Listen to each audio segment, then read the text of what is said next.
Media Conclave organized by the Department of Liberal Arts, Humanities and Social Sciences at Manipal Academy of Higher Education, Bengaluru.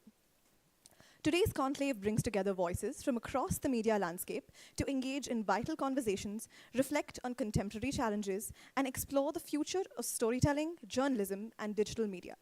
Before we start, I kindly request everyone to put your phones on silent. To begin this special occasion on a harmonious note, I now invite Aditri Raghunath to grace us with a soulful invocation song. May this musical offering set the tone for an inspiring day ahead.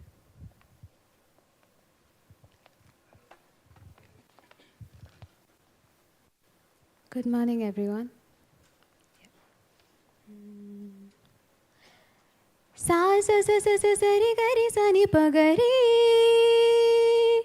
ri ri ri ri ri ri ga ri sa ni pa ni ri sa sa ri ga pa ni sa sa sa sa sa sa ri ga ri sa ni pa ga ri ri ri ri ri ri ri ga ri sa ni pa ni ri sa sa ri ga pa ni ga ri sa ni pa ga ri sa ri ga pa ni शरणु Siddhi Vinayaka शरणु Vidya प्रदायका शरणु Siddhi Vinayaka शरणु Vidya प्रदायका शरणु Parvati Tanay Murthy शरणु Parvati Tanay Murthy शरणु मूषिकवाहना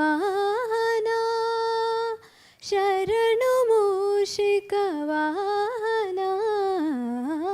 शरणु Siddhi Vinayaka शरणु Vidya प्रदायका शरणु Siddhi Vinayaka शरणु Vidya प्रदायका शरणु Vidya प्रदायका शरणु Vidya प्रदायका.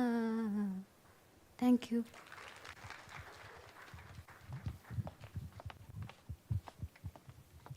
Thank you, Aditri. Just as a single lamp lights many others without diminishing its own glow, knowledge shared only multiplies. To mark the formal inauguration of this conclave, we take a moment to begin with a quiet but powerful gesture. I would like to invite our esteemed dignitaries onto the stage for the ceremonial lighting of the lamp and offer a floral tribute to the founder and visionary leader of Manipal Group, late Dr. T.M.A. Pai. Please welcome to the stage.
Thank you so much, dignitaries. May I invite Dr. Amrita Chakraborty, convener of Wavelength 2025, to deliver the welcome address.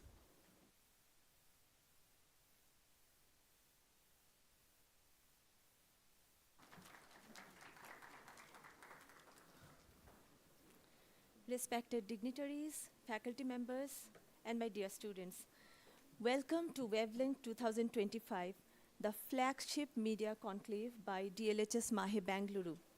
Firstly, I would like to take this moment to request Professor Kanchan Kaur to felicitate our dignitaries.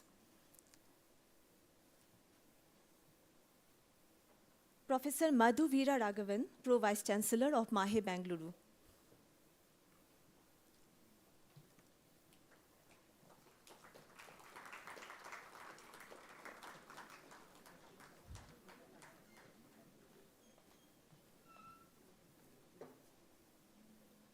Our chief guest, Ms. Dhania Rajendran, Editor-in-Chief of the News Minute.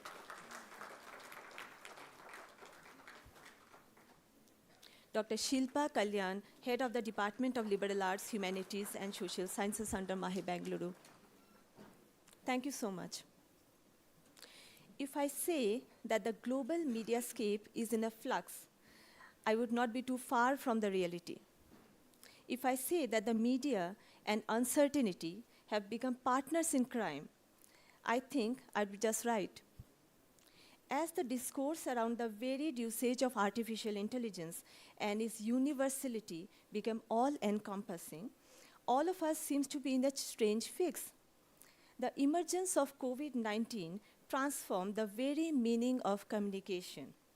Things that were once passé were considered to be sacrosanct now. However, amidst the rot, there was one thing that stood out: the primordiality of good storytelling.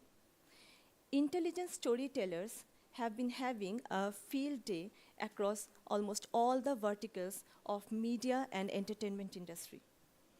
Who would have thought that an innocuous and seemingly naive panchayat set in the hinterlands of Uttar Pradesh would take the country's breath away?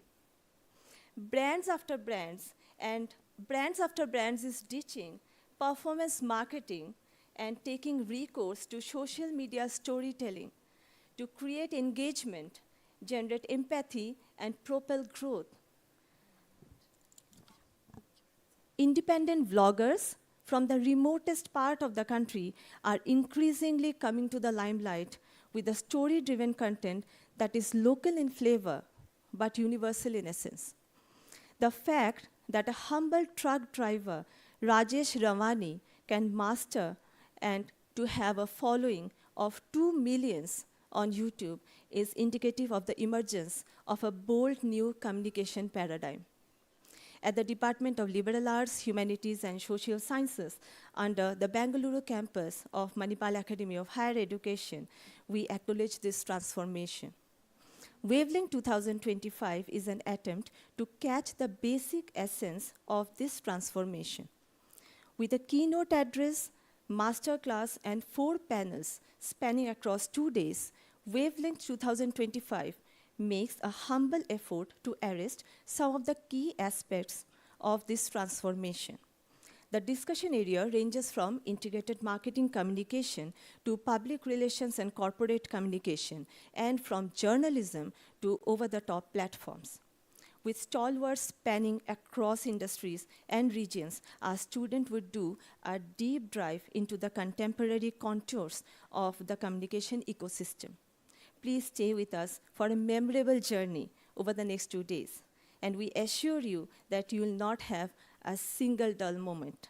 As a convener, I, Dr. Amrita Chakraborty, Associate Professor of DLHS MAHE Bengaluru, formally welcome you all for Wavelength 2025. Thank you.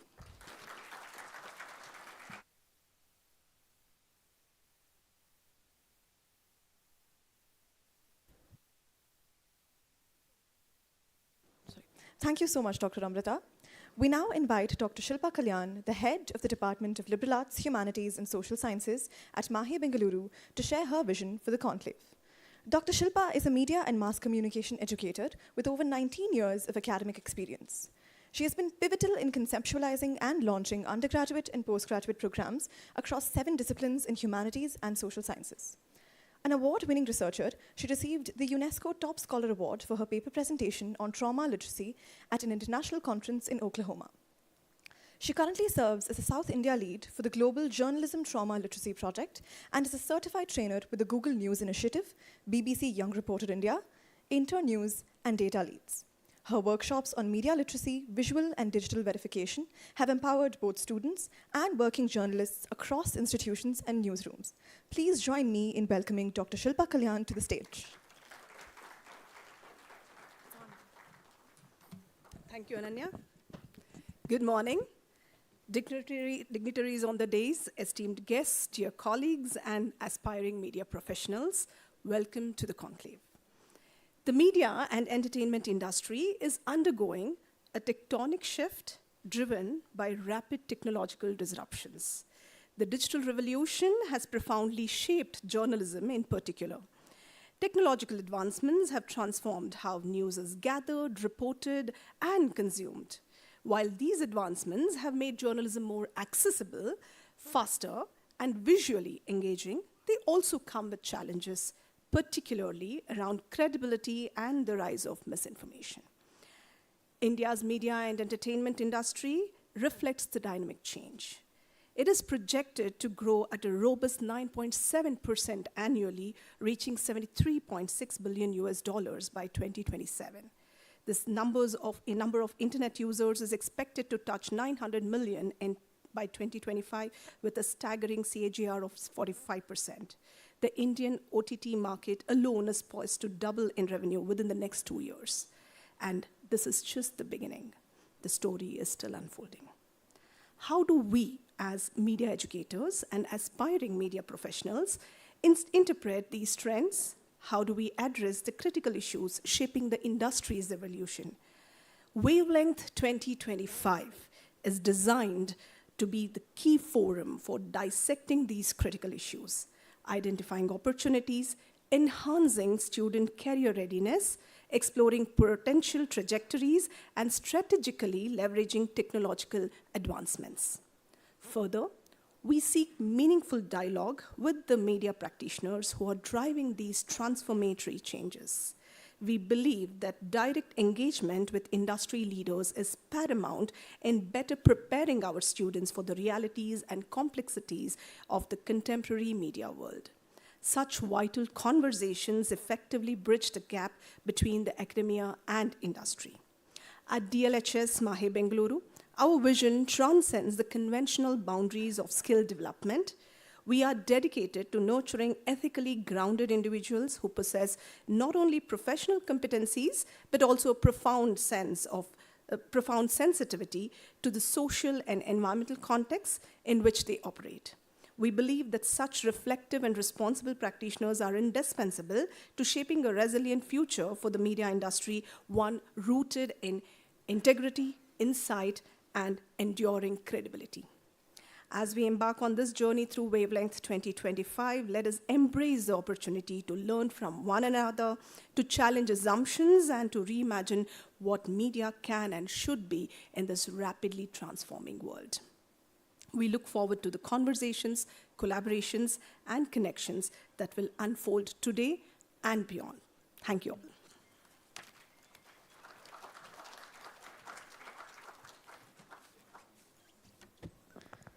Thank you so much, Dr. Shilpa. It is our privilege to welcome a distinguished academic and thought leader, Professor Dr. Madhu Veera Raghavan. He currently serves as the TA Pai Chair Professor at Finance at the TA Pai Management Institute, Manipal, and also holds the prestigious Dr. TMA Pai Endowment Chair in Management Research. Before joining TAPME in 2013, Professor Veera Raghavan taught at several renowned international institutions, including Griffith Business School, Queensland University of Technology, the University of Auckland, and Monash University in Melbourne.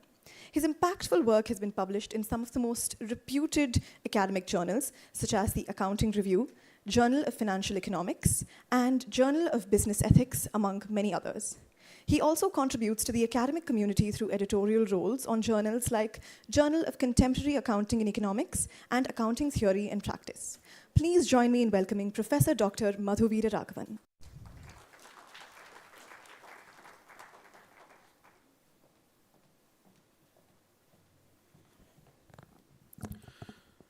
Thanks, Ananya, and thanks, Aditri, for leading us in prayer. Wonderful voice. So good morning, everybody. Danya Rajendran and other invited guests, Shilpa Kalyan and colleagues at DLHS and students. So I was told some 48 hours ago this is a media conclave, and I'm to welcome the speakers and guests. Since most colleagues who work with me, and I'm referring to Shilpa and other heads of departments who are in meetings most times with me, they know I talk a lot during such occasions. So they've stopped me giving any other task other than welcoming guests. This time, DLHS has gone a step ahead and not informed me even of the theme of the keynote and what I'm supposed to say. But it's the first opportunity that I have this year to interact with people from the media. And I'm in no mood to waste this rare chance. So come what may, I will make the most of the couple of minutes I have been given to do my work, and I'll do that to my heart's content. So I'm happy to find you, Danya. Thank you very much for coming. And Bijoy is not here. I think he's joining tomorrow to deliver the conclave's keynote and the latter to conduct the masterclass. I would have loved to stay back and hear Danya's keynote, but unfortunately, pressing engagements at work and the open house schedule for Saturday is driving me insane and driving many other people insane. So I have to unfortunately skip your talk. So I understand Danya is from Bangalore, and this is the first visit to MAHE Bengaluru. So welcome to Yelahanka, welcome to the beautiful campus. I hope you get a little bit of time sometime today to just go around the campus and perhaps, just see how beautifully the campus is evolving. It is still an evolving campus, but it's going to be an iconic campus. You know, not long ago I was reading an interview by Jeff Hinton, the father of AI, and it's a little diversion from what I'm supposed to do, but the fact that universities are going to become obsolete. In 10 years, you're going to have AI tutors. In 10 years, you're going to have superhuman tutors who will be teaching. And his point is that there'll be no universities left. Now, that is really scaring, very, very scary sort of a perspective to hear and read, but sort of headed that way, right? I mean, so as universities, we are also equally challenged by how you integrate AI tools into your own curriculum, and I'm sure DLHS is no exception there. Danya, I'm sure there is a lot to learn from your keynote for the students and for all of us, particularly because of the depth and breadth of your insights. You built your career from the ground up, and you honed your talent and instincts, starting as a reporter. You did not plonk yourself onto the editor's chair straight from journalism school. So I'm certain your words will be appreciated here and beyond. You're welcome here. You're welcome to speak your mind. You're welcome to feel proud. And I can tell you can be very secure as well. Bijoy is not here, but I feel if you can communicate that message to him, that his masterclass would be, I guess it's on screenwriting. If not, it better be, because I feel screenplay is the foundation of filmmaking, of direction, of acting, of music, of location, and these days, also of production. I had one question for him. Why did he make 2 films with the same name 5 years later, Shaitan and Wazir? But we can ask him later. I extend a warm welcome to our panelists. This is in no particular order. Adyasha Roy Tomar, Aishwarya Sharma, Meera Krishnan, Nandita Lakshmanan, Narhari KS, Samir Kapoor, Tanay Sukumar, Amisha Ravi Sood, Rahul Birappa, Srinivasan, Trishant Srivastav, and Arjya Patnaik. I'm not sure they're here, but perhaps 1 or 2 of them may be here, or they may be coming. I think you have 4 panels as well, so it's a jam-packed couple of days for you guys. But I assure you that you will be listened to keenly and fully. You will, I'm guessing you will. Your presence of mind and conveyance of mind is fully appreciated. And I hope you will enjoy your stay here over the next 2 days and would want to visit again when the happy occasion presents itself. The topics of panel discussions are fine-tuned to the reality of today, the pressure and pain points the media and mass communication outfits have, and the commodification of the media, which means we have lesser media products and our offerings that translate into lower quality, credibility, and reputation. I'd have been happier if there had been a panel to discuss the quality and standard of Indian languages and English used by the media, in the media, and on the media. Words like forecaster, aircrafts, prostitutes, and so on. The media also have a responsibility towards their medium. With the social media, we have more content than we can handle on a prioritization scale. That causes other challenges, and we find overwhelming today. But by the end of tomorrow, we may possibly have some solutions. I'm very hopeful, and so should all of us be in this room. Once again, a very hearty welcome to everybody. Thank you for coming, and have a wonderful couple of days attending the Wavelength, the inaugural media conclave. Thank you.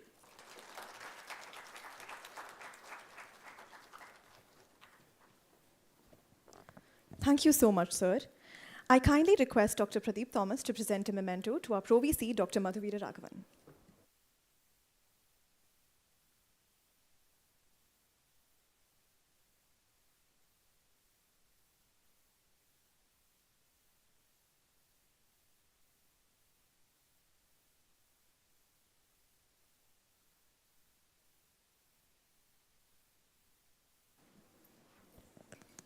Thank you, sir.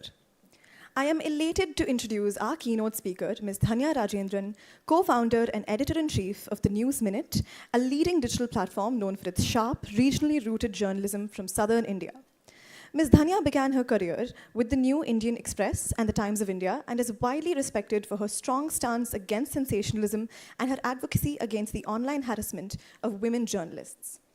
She is the recipient of the Chameli Devi Jain Award for Outstanding Woman Journalist and was featured in Fortune India's 40 Under 40 list in 2018.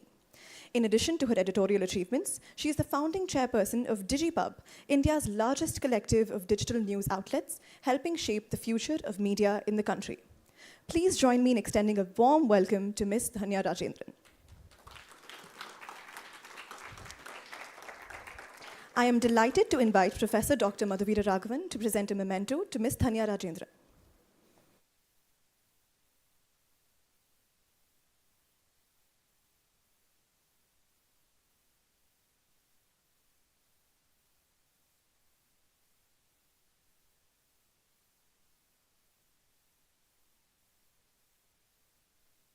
Ma'am, we please invite you to address the gathering.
Am I audible?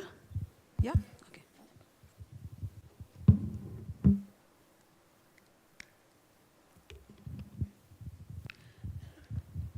Thank you for having me as the keynote speaker. Kanchan was the first one to contact me. Normally, I would have said no if I knew this event was so early in the morning, because I think people in colleges lead a different life. I wake up by 8:30 because I sleep very late, and then my news cycle starts after that. But it's so nice to see so many students here, and I can see that 2 days are going to be packed for you with a lot of talks. I can understand that Bijoy's talk tomorrow may be the highlight of this entire event, but I'll try to match him a little bit. Though, of course, journalism, I guess, is of least interest to most of you. I know that you are all studying mass communication. Whenever I go to any college, I first ask, but is there anybody who wants to become a journalist? In a class of maybe 100, some 5 people. Here, I know it's too early, but is there anybody who wants to become a journalist? Kanchan is looking at the answers. Huh? Okay, not bad, quite a few. You know, I've realized lately that one reason why perhaps students do not want to become journalists anymore, the main reason is it pays you less. I understand that. But the second reason is that I feel senior journalists go to colleges and scare the hell out of students, saying, "It's a dangerous field, democracy is eroding in this country, you will just end up in jails, and you're trolled every day." I know after an entire day of a journalism event, I myself feel, why would anybody want to become a journalist? Because the full day you're packed with negativity. You're just telling students that it's dangerous, it's problematic, the government is trolling you, government's people are trolling you. So no, but it's really not that bad. Of course, there are things which are problematic, and it has become more and more. For example, when I was a young journalist, all that I would be bothered about was to figure out what my story for the day is. So I would read newspapers, I would watch television, I'll see if I want to build up on a story or I want to report something new. But today, unfortunately, yes, I have to know how the income tax department works, whether they come with a warrant or not, if the ED comes, what to do. So these are things that I have to be aware of. So it has changed for many of us, but it's not the same for people who are just entering the field, right? You don't have to worry about half these things. So whenever you go for a journalism event and everybody's telling you about all the dangerous things, just remember, it's one of the most exciting jobs out there. Because first, you get to meet different people on a daily basis. Imagine in a corporate office, my brother is an IT engineer. I don't know what he does half the time, and he's also working through the night, and he's worked in the same company for some 24 years. His company's name is Fidelity. I think he took it very seriously. He's never quit. And so then I ask him, what do? You meet the same people you do. I'm sure it's very good for the world, but the point is you get to meet new people in my job, right? And what everyone needs in life is a challenge. For example, when we talk about how democracy is at a point where it needs people to speak up. That's where you want to be in a job which helps you further democracy, right? That can be a journalist, you could be a lawyer, you could be an academic. There are so many things that you can choose. So before you finish your course here, do think of journalism as an option. Because there is no other job which, it's almost like when you go to a doctor, you feel like it's also an altruistic profession. It's not just a job, right? It's also an altruistic profession. So for me, journalism is not a job or a passion. It's also a calling.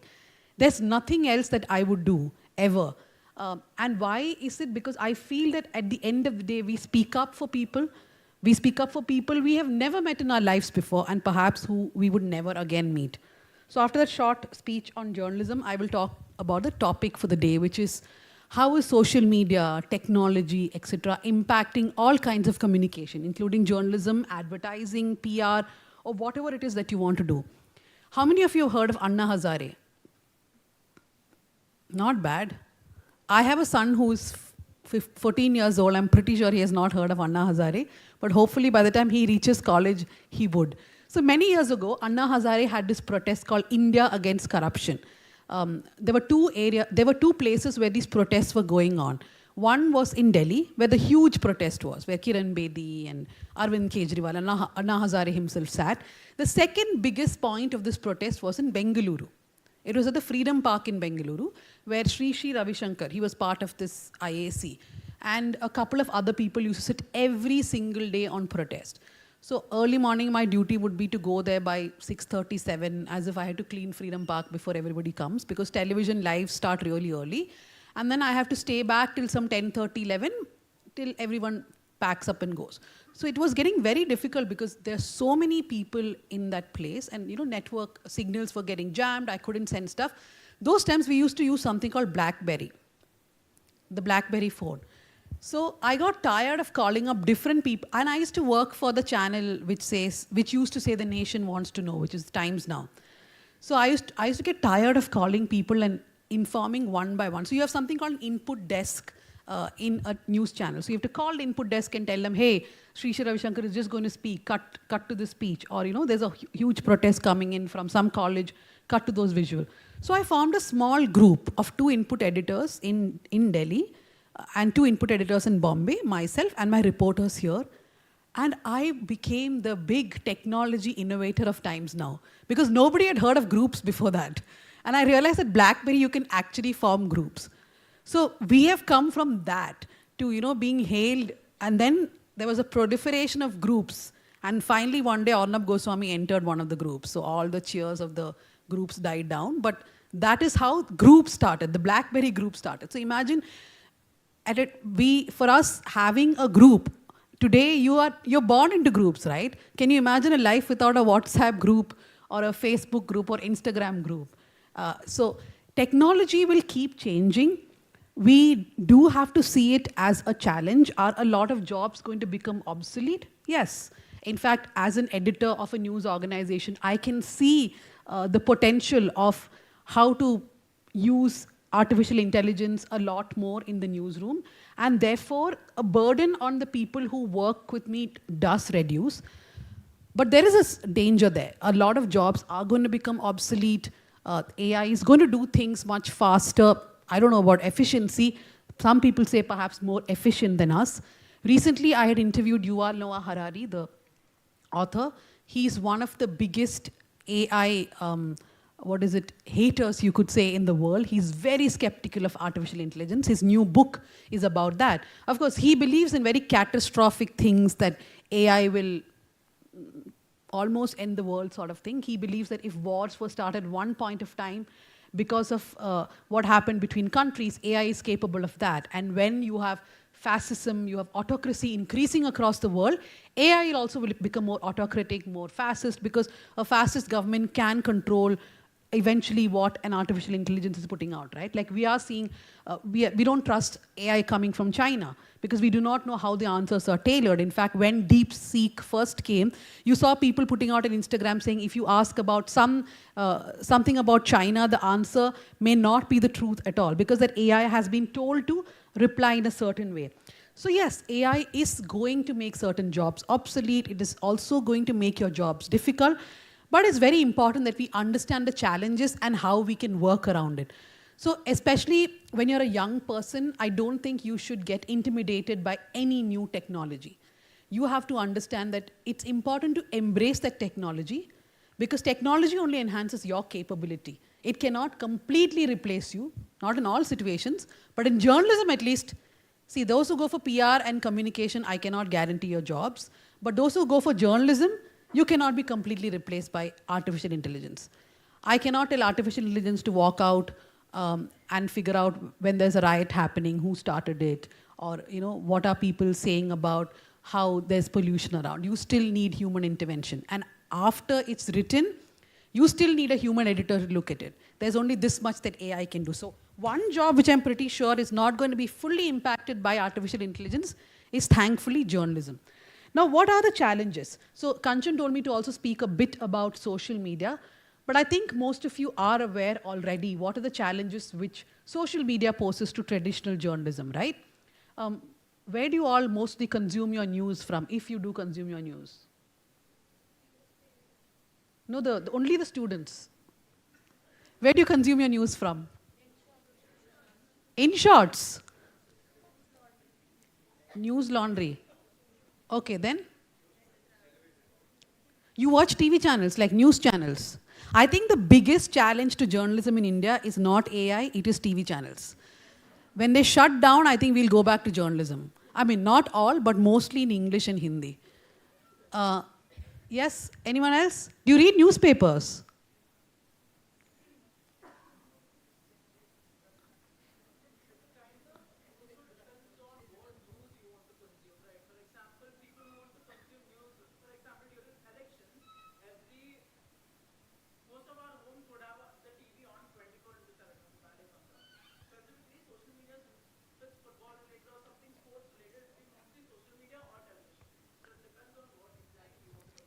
Exactly. So that's the answer, right? There is no one way of consuming news anymore. People, and by the way, I was told that this is a monologue, but unfortunately, it is not becoming a monologue, but you guys can intervene any moment, no problem.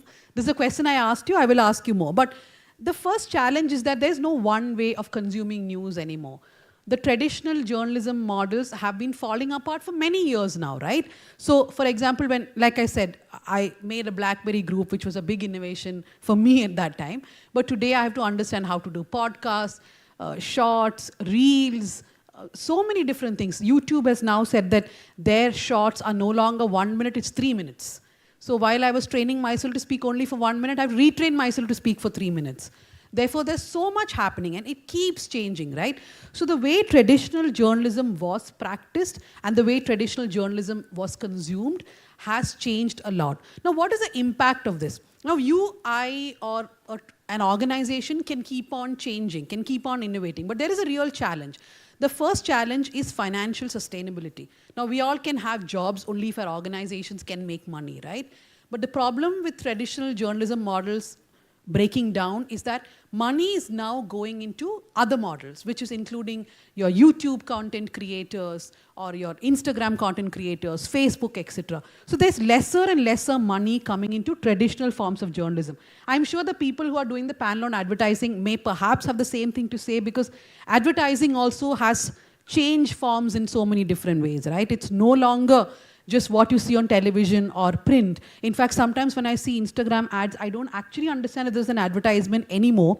During Telangana elections, the BRS, which is the the party which was in power then, they had almost 200 to 300 influencers who were doing surrogate ads for them. So what is a surrogate ad? They don't even tell you that this is an ad for the Telangana government, right?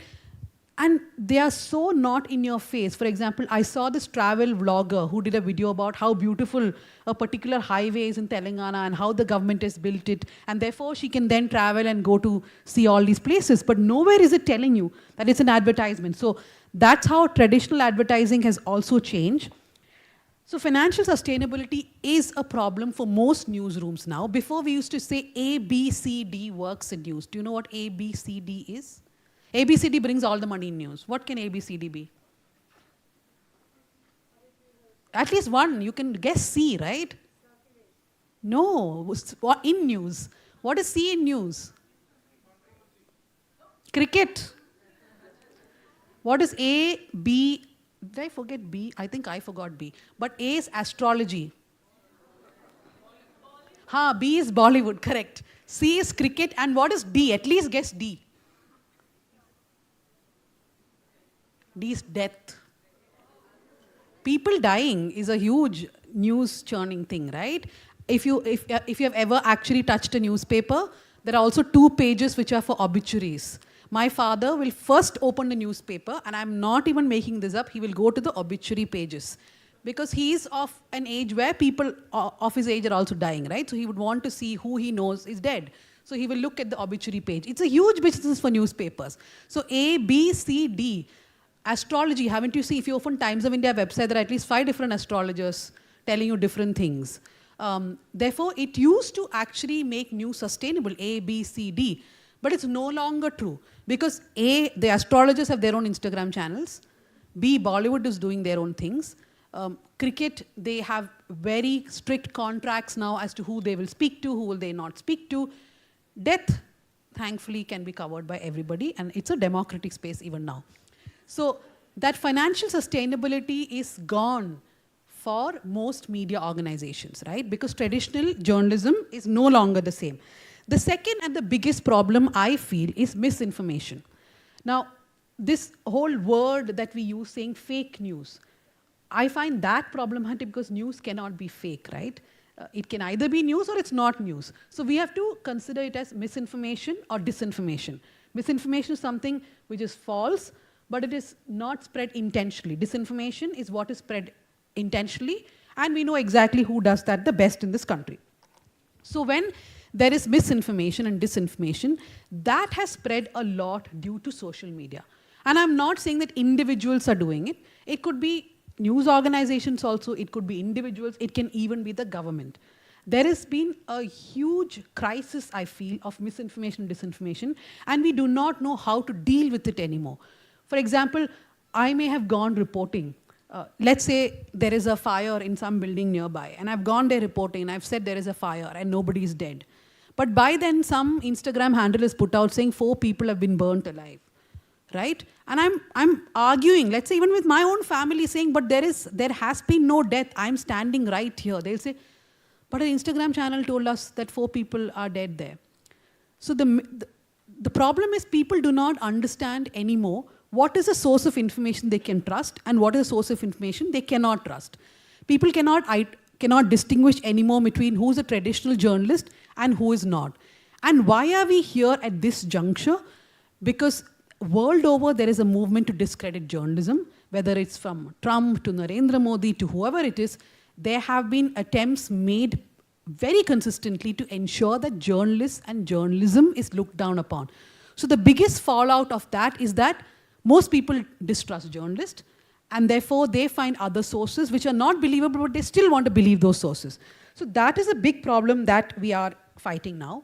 When it comes to PR and advertising, I mean, I want to touch upon here and there, not that I'm an expert in it, but just as someone who's a user and who is looking at trends, I can understand that for PR and advertising also, technology has made them come face to face with their consumer, right? It's no longer that you put an ad on a television and then you have to circulate some Google sheet where people will give you their feedback. Today, that feedback is instant. I don't know how many of you have seen this advertisement which Starbucks, I think, did 1 or 2 years ago, where there is a gender affirmation surgery which I think a person is doing, and she's telling her parents that she has done this surgery, and everybody is happy about it.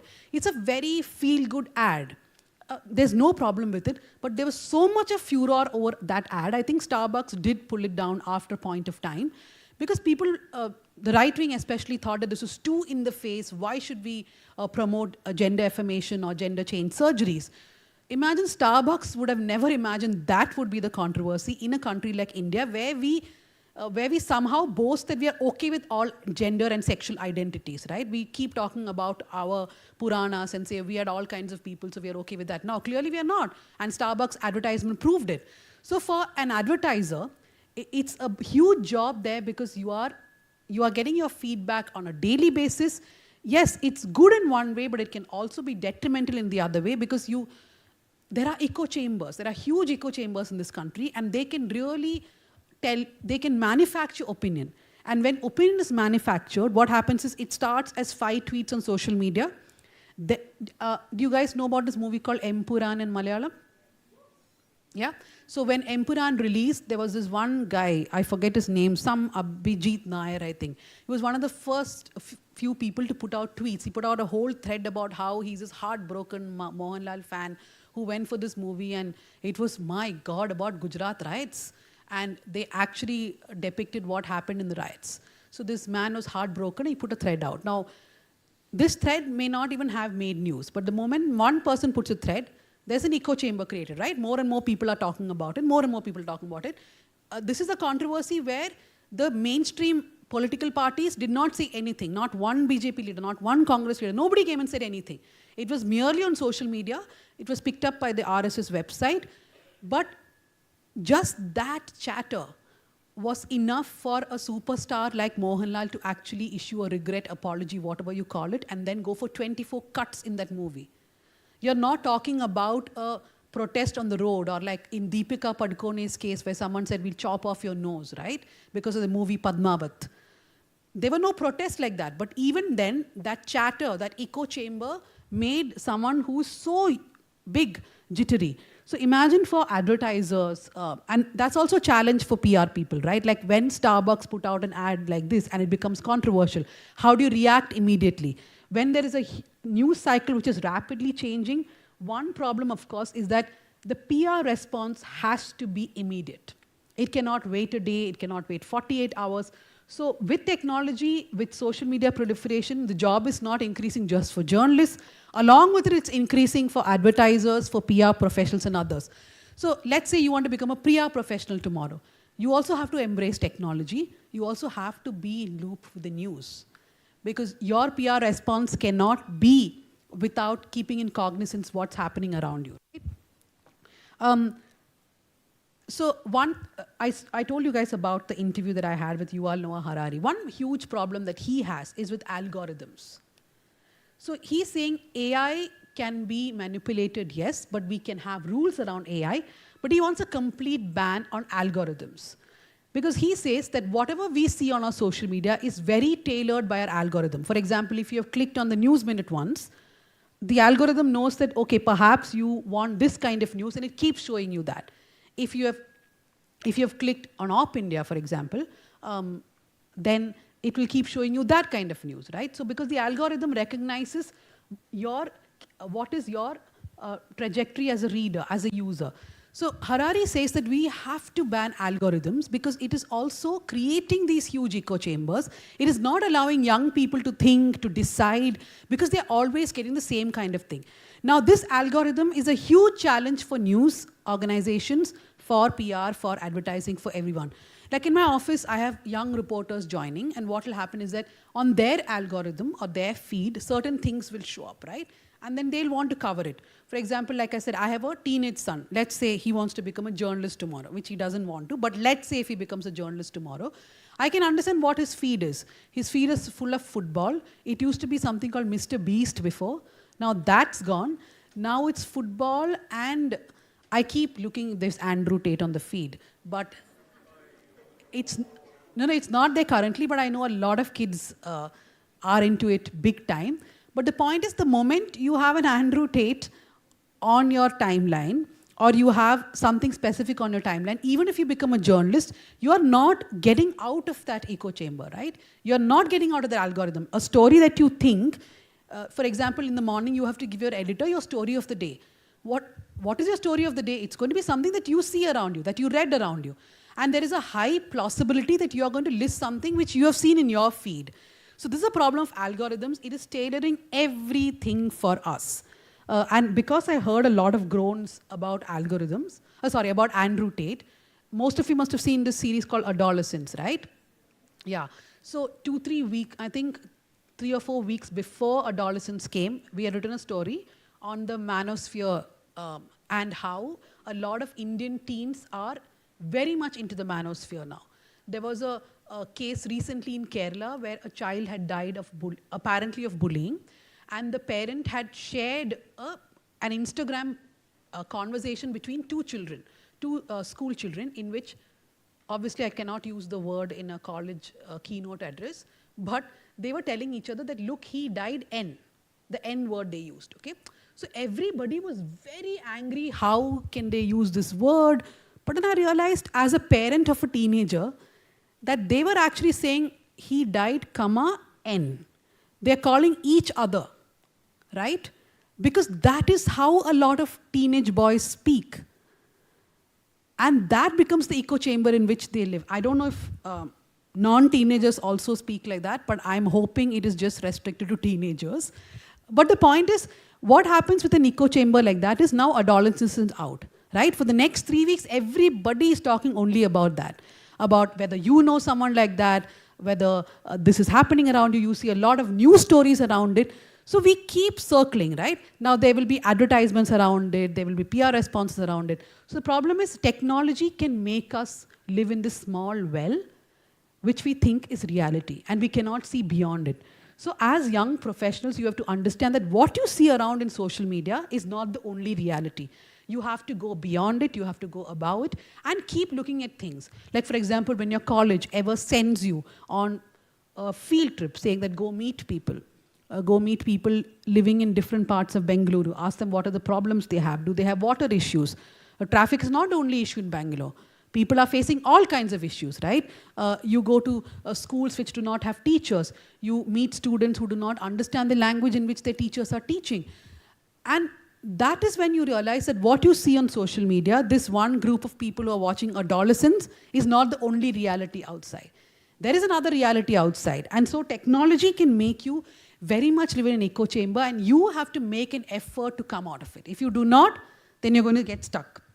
So there are these echo chambers and filter bubbles which we have to be very, very careful about.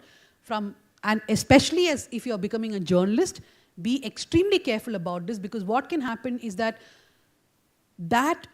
anger which is manufactured at that moment can make you write things in a certain way. I faced a challenge in my newsroom recently when there was this suicide of a man. His name was Atul Subhash.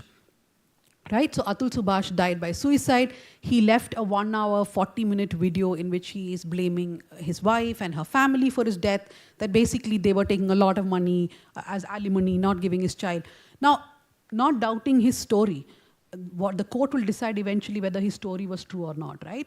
But if I had merely reacted to social media around me, which was all about women are getting too many rights in this country, dowry harassment is not real, dowry laws should be prohibited, domestic violence is not reality, women also beating up men, so domestic violence and dowry laws should be gender agnostic. If I had reacted to social media outrage at that time, I would be writing stories like that. I want you to take this as an example and go and watch most of the coverages which were being churned out in that 1 or 2 weeks. You will understand how journalists and everybody else, Insta influencers, whoever it is, they were just reacting to this news in a particular fashion because they knew people were outraged, they were takers for it. But you cannot undo the work that women have done for decades in this country, right, to bring these laws. There is a purpose for these laws. There's a reason why some of these laws are gender agnostic. And one example of a man's death cannot be the reason why, as a journalist, you push for a law change. So in one of our podcasts, we have this podcast called South Central, in which I said that Atul Subhash's suicide looks like a copycat suicide. So the reason why, because a few months ago, another man had died similarly in Kerala. I mean, he was a Malayali, he had died in some other country. He also recorded a video before his death in which he was very vocal about what his problems were. So I called it a copycat suicide. There was so much of anger because I used the word copycat. They think it's some kindergarten word. It's actually not. There are a lot of scientific studies that people do die by suicide because they copy when a celebrity or dies, or when there is something which is very controversial, like Sushant Singh Rajput's death. A lot of people said that, right? So what being on social media constantly can do to you is that you think that is reality. You start reporting like that. Even if forget reporting, you're a social media influencer tomorrow, you're making reels, you're under pressure to then follow that particular path, right? So be cognizant about that all the time. And the next is content overload. I feel there is a content overload, and I do not know how people are going to solve this problem. For example, many times I'm asked, what do you think of Dhruv Rati? By the way, Dhruv Rati is also part of DigiPub, which is the association I'm chairperson of. And there were a lot of conversation as to whether he should be made part of the organization. So people ask me, don't you feel he's competition for news organizations? Is he competition for news organizations? He is, if people are going to consume news from what he says. But can I replace him? No, definitely not. I mean, I'm not at all capable of doing the videos that he does. But can he replace me? Perhaps not, but if he tries, he can. The other way around is not possible at all. But the point is that there is so much of content overload, right? In every language, there is content overload. And we are seeing content creators versus journalists in one way. I guess that's the same for advertising also. There is content creators versus there is your traditional advertisers.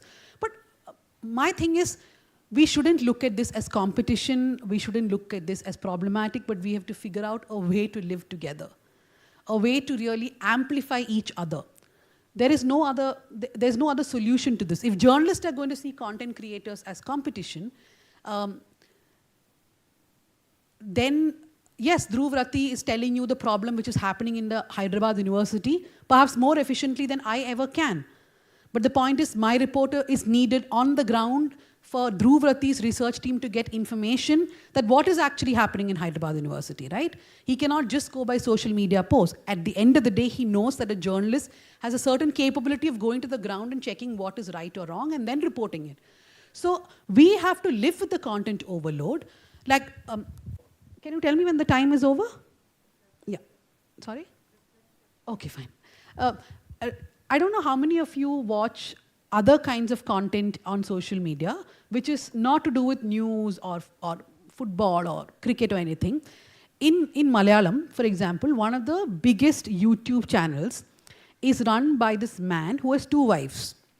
Okay, so the YouTube channel is about he and his wives living in harmony. So wife 1 has her birthday, wife 2 will make biryani for her. Wife 2 is not feeling well, wife 1 will come and give her a head massage. And everybody is living in utter happiness. This is the vlog. It has millions of views on a daily basis. He's a Muslim man, and then at one point of time, he tried to have a 3rd wife. It did not work out, but for many days, people were very hooked onto it, right? And now all the wives, the 2 wives and the not wife also has separate YouTube channels. Then a friend of mine yesterday sent me, it's a trend now. Apparently there are more YouTube channels with 2 wives. Because one guy successfully even came on whatever is the Indian version of Big Boss in Kerala. So he's very popular. This is what I'm competing with, not just Dhruv Ratti, right? I'm competing with all kinds of things. Like you literally have 3 hours of watching news or consuming anything. I'm competing with OTT. Like tomorrow if Bijoy Nambiar comes, this hall will be full. Right? So I'm competing with movies, with OTT, with YouTube channels, with so many different things. So how do you make your field, which is for me, it is journalism, relevant to people who are consuming it? That's a constant challenge for me. So then can I also start a vlog in my house where I'm continuously asking my son, stop watching TV? It's very entertaining, but obviously I cannot. Right? I have to do my job, which is journalism. Like sometimes we think we should have a live camera in office when we have an editorial meeting, because we are constantly fighting an editorial meeting. And we are never agreeing with each other. But then we think, Krishna Priya actually worked in our office as an intern, so she knows how our editorial meetings will be. Yes, so the point is, it's very entertaining. But that's not what my job is, right? My job is what happens after the editorial meeting. What do we decide as an organization? How do we cover a story? So there is a constant challenge. I started a show called No Filter, which I think I was the only one watching. I stopped it. Now I have started a podcast called South Central, which is doing considerably well. We discuss 2 big stories of South India every week. On Friday, it comes out every Friday. It's doing well. We have a show called Let Me Explain, which is done by colleague Pooja Prasanna. She explains 1 topic a week, which is also doing considerably well. My colleague Manisha Pandey, she does a show called Nuisance on News Laundry. Have you watched that? It's quite a popular YouTube show where she rips apart news channels. I find that the most difficult job, because she actually has to watch news channels through the week to get content for her show. So we have to continuously innovate, right? Whatever job you are in, innovation is a non-stop process for you. You can't just come out of college and then say, I learned everything, and now I'll just start working. Because within 6 months, it's all going to change. Within the next year, you will not even be doing the same thing. But your core competence remains the same. Which is, if you're a journalist, your core competence remains the same. If you're in advertising, PR, communication, whatever it is, right? But then you enhance your skills with technology that is available for you. Now, when we speak about the challenges of technology, let's also not forget that we are living in a country with a massive digital divide. There are lots of people who do not have access to digital media. They do not have access to all the technology that you are all very used to. How do we cater to those people? How do we talk about them? How do we reach out to them? The digital divide is something which is a huge challenge, I feel, and many times we are just forgetting that population. The news we consume is about people who are like us, upper caste, upper class people. The advertising is for them. The PR responses are for them. So we are always not thinking of those people who are beyond that digital divide. So how do we, I don't know about other industries, but as journalists, it's a constant question for us. How do we talk about people from the other side, who are on the other side of the digital divide?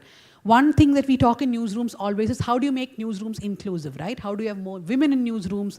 How do you have intersectionality in your newsroom? You have more Dalits, Adivasis, Muslims. But these are questions which newsrooms are actually not answering.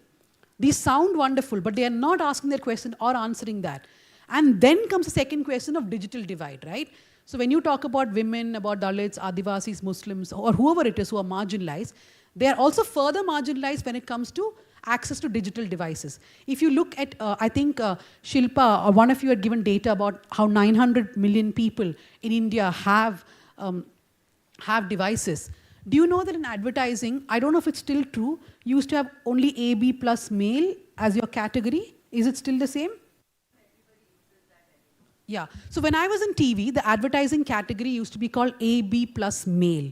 Why? It is who is your typical consumer? It is your 25-year-old man who has a television remote in hand or can buy a newspaper. Basically, someone who has a job and has money to also buy things, right? Buy commodities. So that is AB plus male. You will never see AB plus female in one time as a category at all. Even today, if you look at YouTube, YouTube basically has classes for us where they will tell you that only around 20 to 30% of YouTube viewers are women. You look at news, it's even lesser. Why? Because in most households in India, women share their phones with men. They do not even have their own phones. That's the reality of this country, right? So when we speak about any kind of technology, we cannot forget those people who are on the other side of the digital divide. In fact, one of the biggest things that we have been focusing on TNM is that our audience is more women, or at least 50% women, and most of our shows are 50% women, thankfully. Also because our podcast has 3 women anchors. One comment that we get each time is, so nice to see women talking about economy. So nice to see women talking about politics. So one day I'm going to do a show just talking about movies and makeup, because obviously that's what people are expecting 3 women anchors to come and speak about, right? That is a reality that we live in even now. So don't forget about digital divide. The second is about the privacy, which I don't think is a concern for young people who join organizations, but it is definitely a concern for people who are running organizations. You have all these cookies on your page, right? It tells you cookies, accept all, don't accept. Sometimes I get trolled very badly by tech people saying that when you come on the News Minute site, this much of data is being scraped. I can't even understand what is written, but I do understand that in some way we are infringing on their data privacy. So these are questions which organizations have to now really ponder. Also because if you are going to be using AI in a newsroom, for example, and you're putting things in AI, you are giving that data to AI, right? Which uses that in different instances for other organizations. So how much of your data do you want to put in AI? So these are all the problems, I think, which we have in dealing with technology. Now, how do we really tackle this? The first solution is to understand technology. Like I said, not to feel intimidated by technology, to understand that your core competence remains, technology enhances your competence. You have to embrace technology in one way and also build AI literacy in a newsroom. Everybody has to understand, like Pointers. If you go to the Pointers website, they had an entire summit last year on how to use artificial intelligence in the newsroom. And they're so clever, they have a chat GPT bot where you can go and click and say, what did the summit find? What is the summary? What do I do? So they have used AI to actually give you a summary of their own summit. And what it says is that the first problem is to decide how you want to embrace technology, right? For example, if you're in a newsroom, now in my newsroom, what is AI used for? We are still formulating a formal policy, but we allow reporters to use AI for transcription. For example, if you take an interview, AI tools are there to transcribe these interviews. We allow people to use for small news copies for editing only language. Very small news copies, which is, there is going to be rain in Bengaluru tomorrow. This is actually a news copy which comes out almost every month, right? There's yellow alert or orange alert or red alert. Those kind of news copies are allowed to be edited. Newsletters, we use artificial intelligence. Do you know that, for example, Times of India, how many of you know that they have a writing AI? They have an AI for their reporters, which is an inbuilt AI. So if you're on the field and you see something, you write 4 or 5 lines about it and say, generate copy. So a lot of news organizations in India do have AI tools now where people are not even writing their stories anymore, but the AI is writing on behalf of them. Now, so this is a newsroom decision. It's a personal and professional decision. How much do you want to use artificial intelligence? I get a lot of letters. Like this week, I got a letter from someone who said they're very disappointed with the fact that we used AI images, especially for the story on this manosphere. There's something called red pill and blue pill. You guys must be aware, right? Yeah, so we didn't know how to do, so we used an AI image of somebody holding red pills and blue pills. So this person pointed out that please do not use AI, because AI is also theft of other people's ideas and content, right? So remember that you are working in a atmosphere where there's already distrust of any communication professional, not just journalist. You add to that a layer of AI, which people will distrust even more. So what is the solution for it? It has to be transparency. For example, if I was a newspaper who's using an AI to write my copies, I will write below This copy was generated by an artificial intelligence technology. So what Pointer says is that it's not even enough that you give a disclaimer that AI was used in this copy. Where? Was it used for data? Was it used for creating the image? Was it used for writing? Was it used for editing? So be very transparent as an organization, even as individuals, right? So I'm sorry, but you all will be interning in news organizations. The other day, one of our interns, not Krishna Priya, I don't think we were using AI then. Recently, someone wrote a very clean copy, and one of my editors was like, wow, what beautiful writing. I said, AI. Then he said, no chance. Then I called the intern and said, did you correct your copy using AI? He said, yes. That is a lack of transparency, right? And you're not enhancing your skill. When you're 18, 19, 20 years old, if you're not going to enhance your writing skills, but you're instead using artificial intelligence, your skill is never going to enhance. You're never going to learn. My son had a writing exercise in his school. And the exercise was that he is leaving his old house and going to a new house, so you have to write an essay about your old house. So from 6 in the evening, I'm telling him, write your essay, because the English teacher really likes him. So I said, please write your essay so she doesn't complain anymore. And then he said, I'll do it, don't worry. Then I realized he's using ChatGPT. This does not go on YouTube, right? We will cut out the part, or we'll make sure he doesn't listen, but yeah. And then, okay, now he's in school. So the thing is, he is using ChatGPT, right? And what does ChatGPT tell him? I will not forget the creaks of the door of this house. I told him, that's so silly. Like, do you actually know what is a creak of a door and what sound the door makes that you're writing this? But he's least bothered. He's asking me, do you think in my life I'll ever have to write an essay on a house that I left behind? Why should I learn?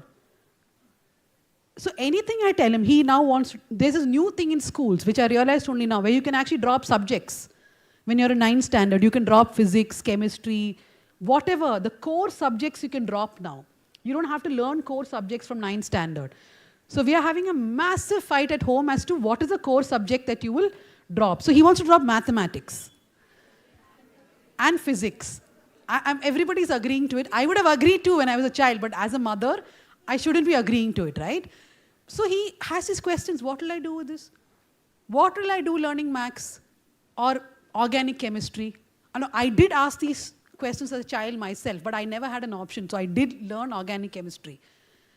But the problem I realize now is that you do have to cross all these steps. They may sound really boring. Learning organic chemistry, will it help you in life? Why should I edit every story? Why can't I just, my teacher in Manipal is asking me for an essay, I'll just put it on ChatGPT and tell ChatGPT, do not copy any sentences directly. Make sure you rewrite everything. I make spelling mistakes where T is not there in this word. Repeat those spelling mistakes. You can do all that. And the teacher is going to believe you. But the point is that you have missed, you have skipped that very important learning process. Right? And there is no way you can come back to that. So do not let technology overwhelm you. Do not let it skip learning. And I can really see the temptation of using technology for just about everything. So this show, South Central, we have an intern who's working with us, very efficient. So she does all the research and she puts it on ChatGPT or whatever she uses, and then she says, now give this in, give a proper summary. I can see the temptation of it, right? But I would still prefer, even I do use, but don't follow the temptation too much, because then it will hamper your creativity, your process of learning. Therefore, use it wisely. And the final thing that I want to say is that whatever you do, especially if you're a journalist, remember at the end of the day, you're speaking on behalf of the people and for the people. So involve them in your decisions. For example, if you are going to use artificial intelligence as a technology for your reporting, for your writing, for your editing, as an organization, you should be more transparent and ask people, are you okay if you use this? As a user, as a reporter, as a journalist, you should be more transparent with people who are consuming, saying, I will use AI to perhaps transcribe, or I'll use AI to do these things. So transparency matters a lot. If you have any quick questions, I can answer that so that it does not remain a full monologue, and then I'll wrap it up. Anybody has any quick questions?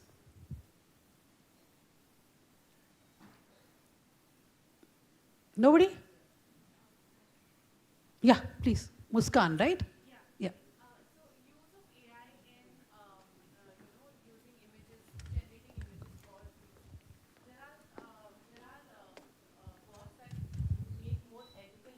Nowadays. So, is there a possibility in the future where newsrooms incorporate more ethical forms of AI to generate images, and would that lead to photographers and all these stock image websites losing their essence with journalism? So I think ethics is a key word here. When it comes to any technology, it's also about the evolving ethics, right? But the problem with AI, as I understand when I read more about it, the technology is advancing in such a fast manner that ethics is simply not catching up along with it. Like, for example, this whole controversy about Ghibli images on Instagram. I also put out a post and I deleted it when I realized what is the controversy around it, right? Because my ethics caught up only one day after I put up the images. So that is the problem. So yes, I hope there are solutions, but I can tell you one problem, Muskan, truthfully, what small newsrooms face like mine, if I have to really rely on good AI tools, most of them cost a lot. And that is not affordable for a small newsroom because we are very dependent on people to take subscriptions. Now, one reason why I go to colleges and speak without them paying any money is that I'm hoping you will all pass, get very good jobs, and then you will become subscribers, right? 2-3 years later. So do not forget that. But the point is, it's very difficult for small newsrooms. For bigger newsrooms, it is.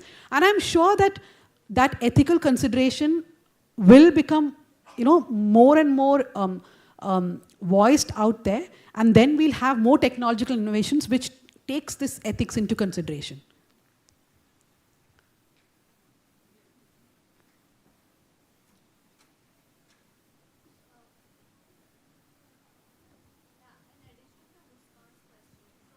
She's asking something, yeah, tell me.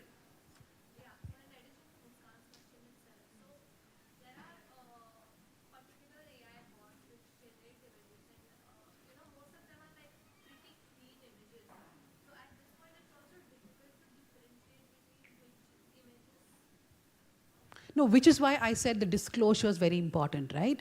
You're saying it's very difficult. So basically your question is there are a lot of AI bots out there who give images that almost look real. Which is why I said transparency is the biggest key here. Yeah. Mm.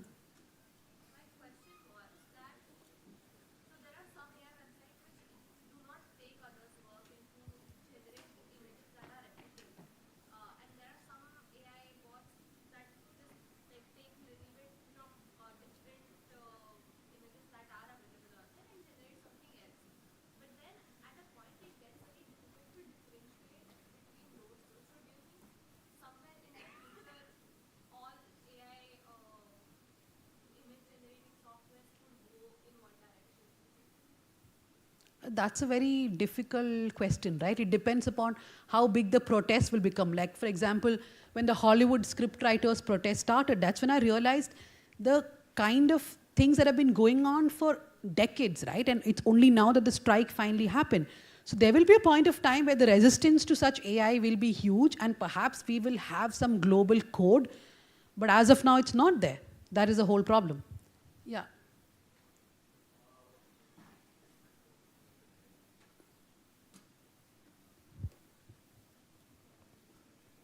And I'm not an AI expert. If you can ask me about journalism, I will tell you. So my answers, please take with a pinch of salt.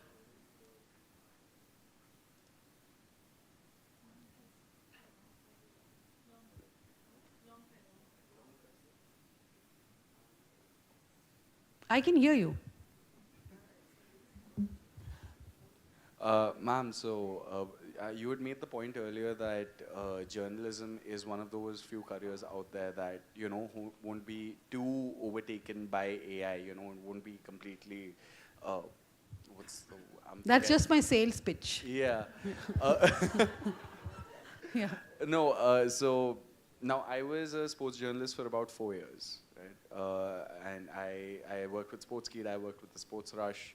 I went up to senior writer, and the I'm not trying to big myself up here. The reason I say that is because now, for the most part, Google at first, they did have an anti-AI policy where, you know, if there was any news stories that were conceived to be AI, you know, they were completely pushed down to the bottom of the algorithm where nobody would read it, which on its own is a little bit problematic, considering that even AI technology, AI detection is not 100% accurate. There are times where somebody will write down a whole article on their own, but because of the language, it's flagged as AI, and that's my point is, though, that Google is also developing its own AI. So at that point, is that proof that we're kind of living in a bubble here where at some point digital journalism is in danger of becoming redundant? No, not at all. Not at all, because I mean, there are some functions which the AI can take over, right? Like I said, maybe writing small news copies where you are feeding it everything, but still there has to be that person who is. Now, what is it that you call as news is also a problem, right? Are you telling AI to watch a cricket match and then perhaps there would be an AI which will write what happened in the cricket match? I do not know. But it's not happened till now. Like Professor Madhu was saying, at one point of time, universities may become obsolete, right? So these are all in the future. But as of now, this is a profession where you really do need people to go and verify on the ground as to what is happening. Now, when you say digital journalism, if you're just talking about aggregating things or not really reporting, that can be replaced easily. For example, in the morning, I can give an AI instruction saying that give me an aggregation of this news story in Times of India. AI will give it to me. So I can remove that editor from doing that work, right?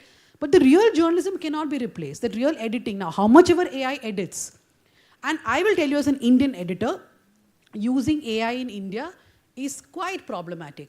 Because there are several AIs, like for example, there was one AI which a big company gave us to try, and it did not understand our sessions code, districts code, high court, Supreme Court.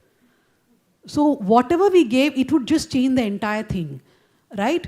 And Danya Rajendran, if I put, the AI just doesn't like my name. There are lots of, I had a call once with a Ukrainian AI professional who was making one of them, and I told him that, boss, your AI doesn't like Indian names and it just randomly changes people's names. So it's still catching up, right? There is time. So I don't think we need to feel too threatened by it also. Thank you, ma'am. Yeah. Okay, one more question and we wrap up. A follow-up to what you right now said, that we don't need to worry about the future. Too much. Too much. But we have seen like AI has been in our lives since the past 2-3 years, and we have seen so much evolution already in AI. So many jobs have been already replaced. So how do you really define future in those aspects, in those terms? Okay. I'm that person that you call toxic positivity. So the problem is, when we were younger, they said there's this Y2K virus which will come and end the world. So for 2-3 days, everybody was scared. I did not even understand how that virus will actually end the world. But I thought perhaps the small analog phones we had would burst. Nobody really knew, but everybody thought that the world is going to end. So at every point of time, we have seen technology as a threat. And yes, technology is becoming stronger, it's becoming more efficient, it's becoming smarter. But we'll have to work things around it, right? There is no other option. And the answers are not available, which is why all across the world, we are seeing this constant dialogue of people standing on one side and say that the technology advancement is too rapid. Like he said, 3 years ago, Google was saying no to AI-generated copies, and today Google is okay with that. So even they have changed their policy. So I think this is a constant dialogue which is happening all over the world. But we are not seeing enough resistance to AI. As of now, we are in a bubble where everybody is sort of embracing it because we have these fun moments where we can make our pictures to Ghibli portraits, and we are embracing small AI in whatever ways we can. But that resistance will soon grow. There will be a point of time when people are more threatened, their occupations are threatened. Then we will come together and perhaps force for codes to be put in, for some ethical codes to be put in. And we will all be witness to that day. Thank you. Thank you very much, everyone.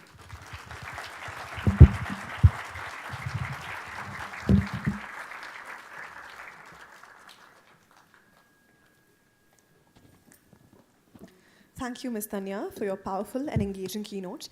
I am sure you motivated the aspirational journalists seated here today to pursue a meaningful career in the field.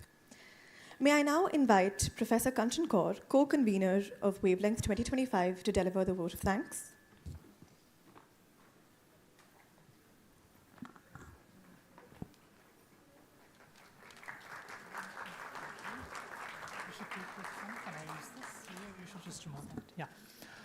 Morning, everyone. After that stimulating talk by Dhanya, I'm sure all we want to do is have a cup of tea and let all of it sink in. But it would be completely amiss not to thank people who gave us this good start. As they say, well begun is half done. So thanks, Dhanya, for giving us direction, making us think about where we are headed just now. We live in very interesting times, and all that cacophony that surrounds us makes it even more difficult to find the lodestar. But thanks so much for speaking so positively about journalism while listing the challenges. I think it matters more than ever now. The Pro Vice Chancellor, Professor Dr. Madhuvir Raghavan, has always been generous with his time and his insights. His perceptive comments on AI, education, the media's responsibilities have all provided food for thought. Thanks. I'd like to thank him for finding the time to preside over this function. Dr. Raghavendra Prabhu, the Deputy Registrar, who's not been able to join us today, has been always a great well-wisher. His support has been enthusiastic and unwavering, and we thank him very much for it. Thank you, Mr. Harinarayan Sharma, the CEO of Manipal Foundation, for joining us today. I'd request Dr. Shilpa Kalyan to felicitate him with a memento. Please.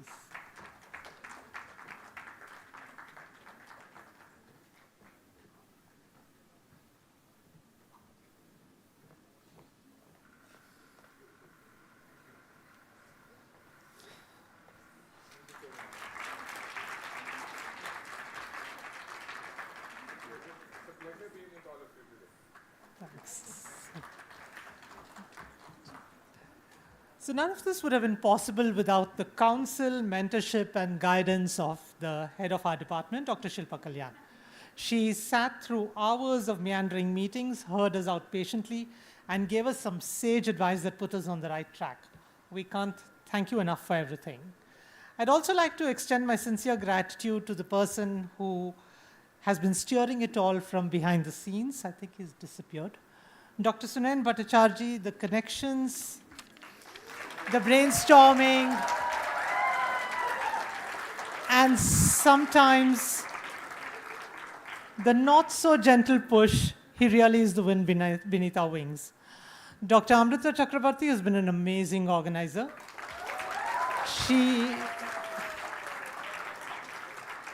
She has held every little string together to ensure that we've arrived here safely. Thank you, Amrita.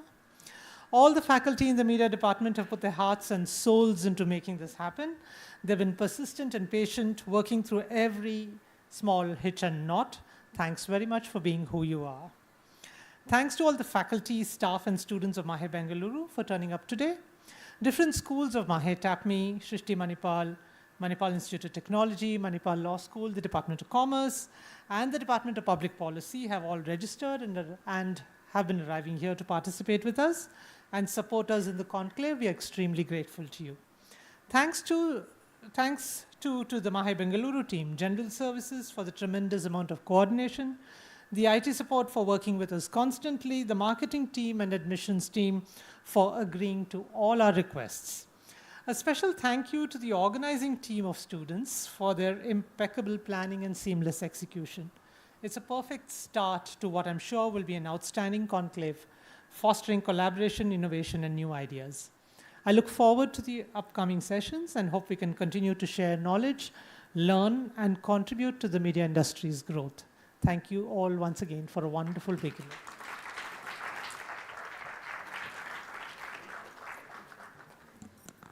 Thank you, Professor Kanchan. Ladies and gentlemen, we now take a short 10-minute break to refresh and reconnect over tea. Please be back by 11:20 as we continue with our first panel discussion. We look forward to your enthusiastic participation.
"Design is the silent ambassador of your brand," said Paul Rand, a sentiment that captures the spirit of our first panel perfectly.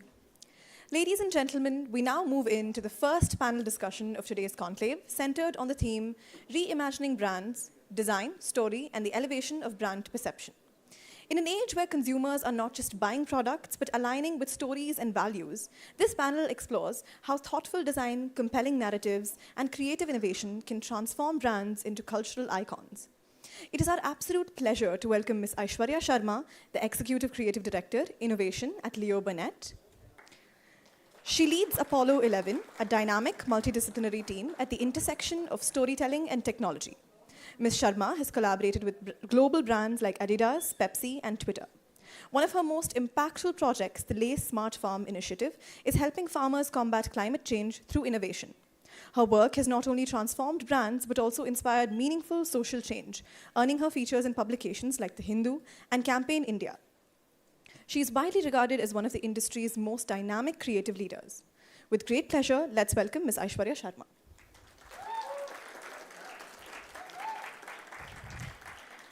Joining her is Ms. Adyasha Roy Tomar, an accomplished creative professional currently serving as the creative director at McCann World Group, Delhi.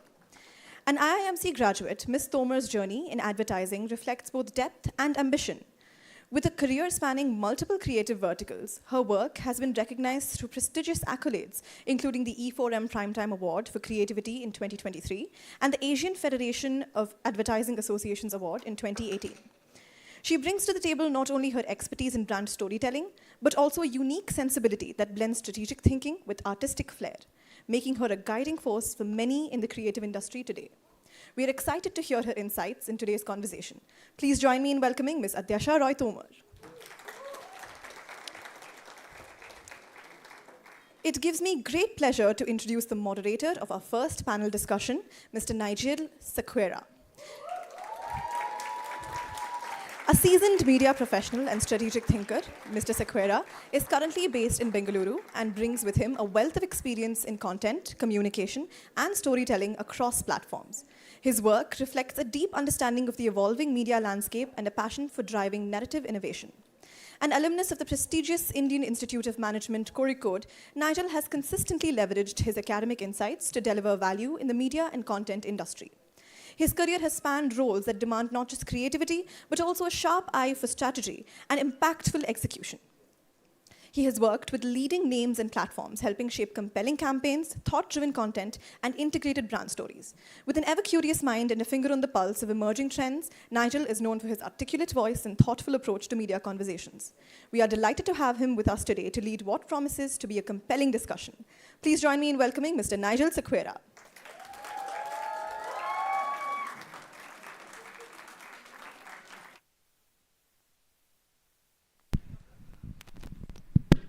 Is this audible?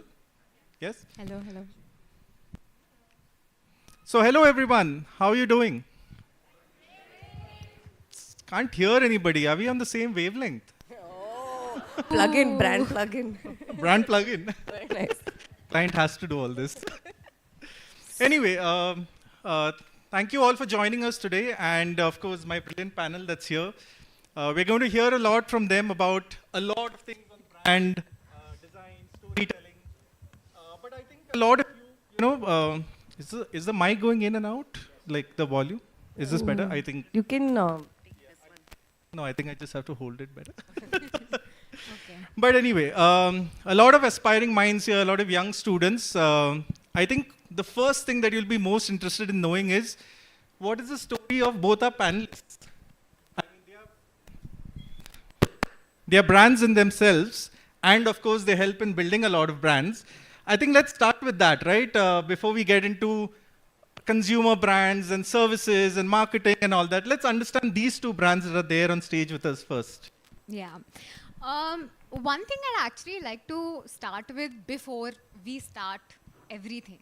When the three of us actually came in and we decided and Amrita called us and told us we were going to do a panel together. We actually connected over a call and we formed a chemistry, which you can actually see with us on stage right now.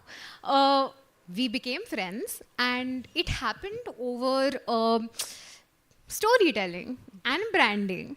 And you'll come to see as we speak more about branding and storytelling that that's exactly what brands do with their audience. They create chemistry through stories. So what we did is we told each other stories about each other's lives, and that's exactly how we got connected to each other. That's exactly how three strangers who hadn't met each other before today are sitting here cracking jokes, talking to you guys, very, very comfortable with each other. Okay, now a little bit about brands, as Nigel said, how we are. I consider if I was a brand, I would be maybe like a Chupa Chups. Maybe sour, tangy, not for everybody. A little bit khata, meetha, atpata, atrangi. Sorry for the Hindi words. I am from Delhi. So, woo! Right. How many people not from the south? Whoa! Very cool. That's the majority, it I looks would like. drop this mic if I didn't get into trouble for dropping this mic, but I think I will. I started in advertising accidentally, which I think most people from my generation, and I'm a millennial, do.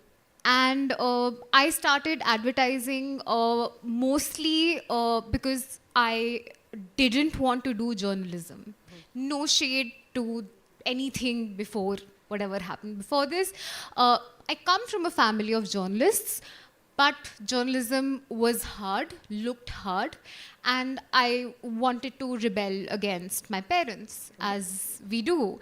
So I went to IIMC and I did a course called Ad PR, which then landed me into a company called McCann Erickson, and I became a copywriter, and here I am. That did not make me a brand. What made me a brand is that I had experiences, and I wrote, and I wrote, and I wrote. And if any of you follow me on LinkedIn or have seen my portfolio, I write every day, and that is my brand. Over to Aishwarya. Yeah, awesome. I'm guessing all of you are like final year students, so you all know the difference. Why we're saying so much a brand, no?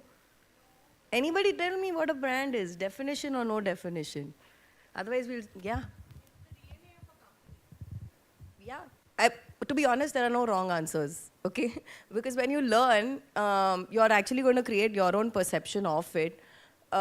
Technically, a brand is, it's an aura.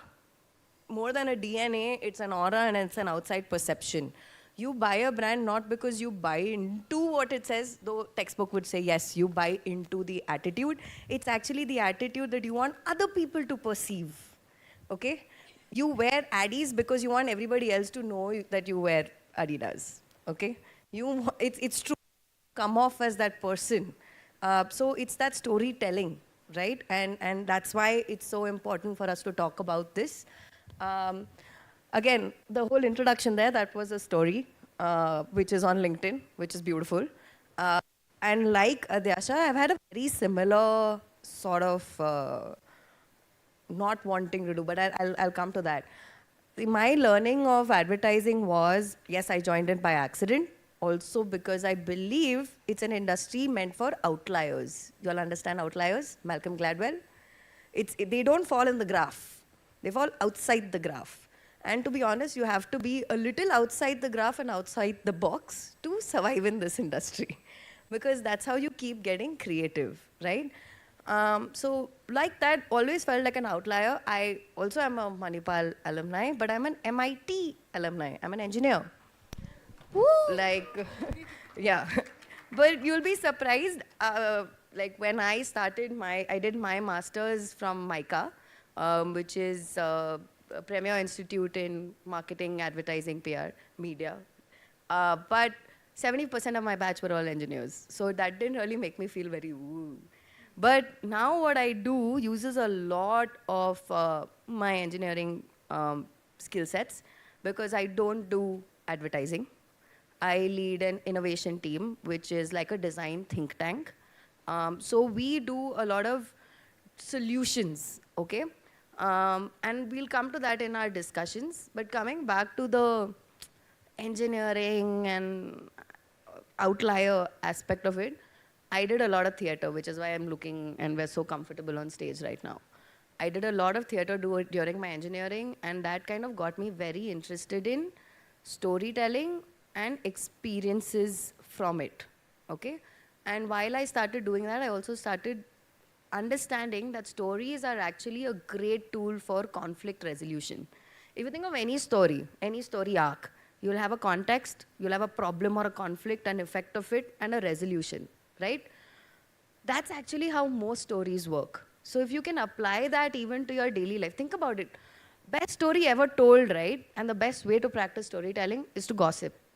When your friend comes and tells you this happened to this person, they're actually looking for conflict resolution. Okay, so you identify what that problem could be. That is a planner's job or a strategist's job, where they tell you what the problem is. Then you creatively solve their problem in their life, and then you move on, right? So that storytelling was what really, really gave me a kick. Actually, storytelling for conflict resolution is what really, really gave me a kick. And that is what got me into doing what I do today. I have crafted my career completely, and I've gone against the grain in trying to do the kind of ideas that we do, because it is not easy to get a marketer to say, yes, I'm not going to sell my product, but I'm going to do something which is going to build my brand. So most of my pieces are brand equity pieces. And we'll talk more about it. I know this was not, I don't know if this helped explain who I am to y'all, but it's just, hi, okay. No, it definitely helped. And I think there would be some people who are, relating to this. A lot of the students may not really know where they want to end up. There are a lot of choices. Journalism was spoken about. Advertising is now being spoken about. There'll be research. There'll be branding. But I think a lot of people will relate with this, right? And if you're into stories and maybe gossip, maybe this is the place for you, right? And Aishwarya, you talked about something very interesting, right? That you work in the innovation team. That's going to be my next question to you, right? That how do you innovate on something that is generic, right? I mean, you were speaking to me about working on the Lay's brand, and I mean it's a chip, yeah, right? But of course, Lay's is not just a chip when you think about it, right? There's a lot of thought that would have gone into it. There's a lot of building the brand, right? Especially in Bangalore, everybody knows hot chips. Yeah. But there's obviously, while hot chips will have some sort of memory that is triggered, Lay's of course has also a very high level of thinking that has gone into it. So maybe you want to walk us through that. Talk about how you've built that brand. How you've differentiated it from just a chip. Yeah. So everybody knows Lay's. Junk food, yes? Yeah? You all like it? What's your favorite flavor? Anything there? Indian masala, she likes the new orange one. See, everybody has their favorites, right? Like, she's going to tell you, yeah. So, yeah, the junk food brand, but let's talk a little about the product itself. It's a part of the PepsiCo universe, right? Pepsi has a lot of foods and beverages. This is a part of the foods brand. It needs, of course, while you're doing, what goes into making a chip is a potato. And you can't have that without actually farming for potatoes. So there is a whole supply chain angle of what gets you a Lay's chip in a bag. For example, let's just take Pepsi and Lay's in itself, right? Pepsi is a cola drink. It's a formula. Year on year, you can keep changing the formula, but the product remains the same. But for a chip and mostly food, if you're not farming and if you're not able to give that supply, then your product is dead, right? So somewhere, it's very human dependent. And that kind of became a major problem for us post-COVID. Because you all saw the whole farmer protests and everybody was, it was because they couldn't move their they couldn't move their produce, nobody was buying them, but there were people who were hungry. So that's actually when Lay's started pivoting to, they started something called a COVID insurance, where they started buying the entire lot of potatoes for the farmers, right? And from then on, they realized that the only way to de-risk their business is by empowering the farmers. Think about it. We just thought of it as a junk food brand. Nobody thought about that side of the story, right? So it became really important for me, like as consultants to businesses, you consult every facet. It is not just, let me move your product, okay? It comes with a whole bunch of things that sometimes the client, like Nigel, would not see. So you have to like go a little deeper. So I work very closely with their supply chain, with their agronomists. I've spent my last 3 years across all the farms of Lay's, be it Punjab, Bengal, South, everywhere, right? And in that de-risking, in the last 3 years, the first thing we actually understood was that climate change farming is the riskiest business ever, ever. Because, and it's getting more and more risky because of climate change. So then like how do you solve that for them, right? And I'm just going to show one piece, which is Smart Farm, if you can. Mansi. Awesome, thank you. Volume. Planet is experiencing. Can you just start that again? Due to global climate change, the planet is experiencing extreme and unpredictable weather conditions, which are posing as a threat to Indian agriculture. Sadly, there's no pattern anymore. Our age-old knowledge is irrelevant. The only way to farm now is to inspect every crop every single day. To add to their struggle, farmlands in India are spread over distances of 20 kilometers, making everyday monitoring humanly impossible. Lay's partners with 27,000 farmers to procure potatoes, which means their problem is our problem. So to solve this, Lay's collaborated with Cropin and leading satellite agencies to create Smart Farm, a SaaS platform that uses satellite imagery and remote sensing to build an early warning system. We have trained the AI with data from the last 4 years of over 3,000 hectares of Lay's contract farms.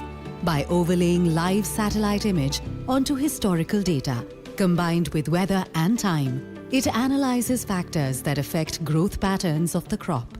For instance, the variation in green indicates the intake of nitrogen. Gradients of yellow show signs of water stress. Unevenness of crop indicates signs of disease, among many more. We simplify all this information for the farmer as color codes. It detected signs of early blight disease and warned me 7 days in advance, informing our agronomist about where and what human intervention is needed. It even tells me how I'm using my resources. It's made managing the farm so easy that my son who left now wants to come back to farming. Not only does it make farming climate resilient, but predicts crop pandemics, ensures financial stability of farmers, and will create food security for generations to come. If you solve for India, you can solve for any developed country, and we are seeing this.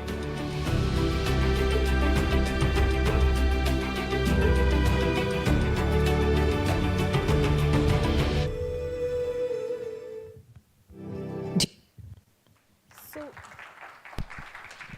thank you. This piece is actually really close because it's actually now something which is covering the entire of India. Cropin as a partner, again, hand on heart, Lay's doesn't do satellite imagery. Lay's sells potato chips, okay? So you have to buy into the equity that they have, which is, hey, we have partnerships with farmers. We know our quality of potato. We know the quality of farming. Cropin brought in the intelligence of satellite data. And the reason that was important is it's not that precision agriculture is new, okay? It's existing across the world. But in India, precision agriculture is also really, really expensive. So when you look at farms in the US that are large at scale, you cut down costs. But in India, the farms are really tiny. So it's very expensive for farmers to get this kind of tech that will help them become resilient. So when brands like Lay's create these solutions which become low tech, it becomes innovation for a whole mass that we never look at. We were talking about, innovation when we talk about innovation, we only talk about the top rung. We don't talk about the mass of India. But we were talking about this as well. Like when you look at Google and voice search, for example, voice search is India is the most voice search using country, and that too in regional dialects. Because you ask any delivery guy to ask him for your location, he will talk to Google Maps in his local language, and it responds to him. So the way we can use tech to create solutions is fab. Linking it back to what you were talking about, right? I know I've digressed quite a bit and taken your massive storytelling here, but it takes a lot to see what all builds a brand than just what is perceived by somebody. And to find that uniqueness is where it differentiates you from being generic, okay? That's, I think I'm gonna stop here, otherwise you'll go on. So, do any of you feel more strongly, a little bit more affinity for Lays now? Did that help? You all have any questions? We can keep this very conversational, okay? Because I think that might help. What I wanted to ask was, you know what a brand is? Yeah. Do you now know what brand equity is? It's a question, and there are no wrong answers. Does anyone want to venture an answer? What is brand equity? Mm-hmm. Yeah. Go for it. I am probably completely wrong on this, but shot in the dark, brand equity, could it refer to what a certain brand owes towards a society that it functions in? For example, here Lays, look towards farmers and so on and so forth. They partnered up with Cropit. Fair. So I'll tell you what, brand equity is how a brand makes you feel inside. You know what? It's like a brand equity is not the product it sells. It's basically the story it sells. Like for example, Apple ka brand equity is the premium or the feeling. Or it's not the AirPods, it's not the phone, it's not anything that comes with it. It's Apple. Yeah. Right? So brand equity in essence is the feeling that comes with the brand. And so how Aishwarya was saying, Lays here was trying to build equity by going beyond just a chip, right? So when maybe Maggie does something for the environment, it's trying to build equity. It's trying to become more than its product. Yeah. Ma'am, so in that same vein, when Maggie had that big scandal about, so there was a severe loss in the equity, would you say? Yes. So I've worked on that. So I'd love to talk about it. And we'll come to that. So should I, this is a great cue too. Maybe go into it, yeah. Yeah, okay. So we trusted Maggie a lot, right? And turns out Maggie had led in it, apparently, is what we're allowed to say legally. So I'm going to say legally. McCann handled, and I am from McCann. So, and I would like to keep my job. So Maggie had led, and Maggie had a lot of trust. Now, trust, and I love that you understand Hindi words very nicely. So, जब अपनापन होता है ना India में, अपनापन, trust, वो तोड़ना नहीं चाहिए because that hits you where it hurts. India में when we come from a place of emotion, that hurts you more than anything else. It even happened with Cadbury when Cadbury had worms in the pack and Amitabh Bachchan had to come in and tell us that no, you can have Cadbury again. So Maggie had a bunch of lead, but Maggie was our go-to food. We had it during exams, we had it in when Mama was not home, we had it, you know, all the time. How can Maggie do this to us, right? So the first thing we did was FSSAI first did an entire investigation turns out Maggie did not have that content of lead, but ek bar when you put some seed of a doubt in someone's head, you can't erase it, right? So what did we do to erase it? We cannot go to logic. We can't. We can show you 1,000 studies, but we have to appeal to the heart, and we appeal to the heart with storytelling. So what did we do? We went to nostalgia. We said, "Meri Maggie." आपको याद है ना मेरी Maggi? आपको याद है ना आपके पहाड़ों वाली मैगी? आपको याद है ना आपके एग्ज़ाम वाली मैगी? आपको याद है ना आपकी मम्मी ने जो रात को आपको बना के दी थी? अब we don't want to say that we manipulated anybody. We just told a story. Yeah. Nigel, thank you for saying that. We told a story.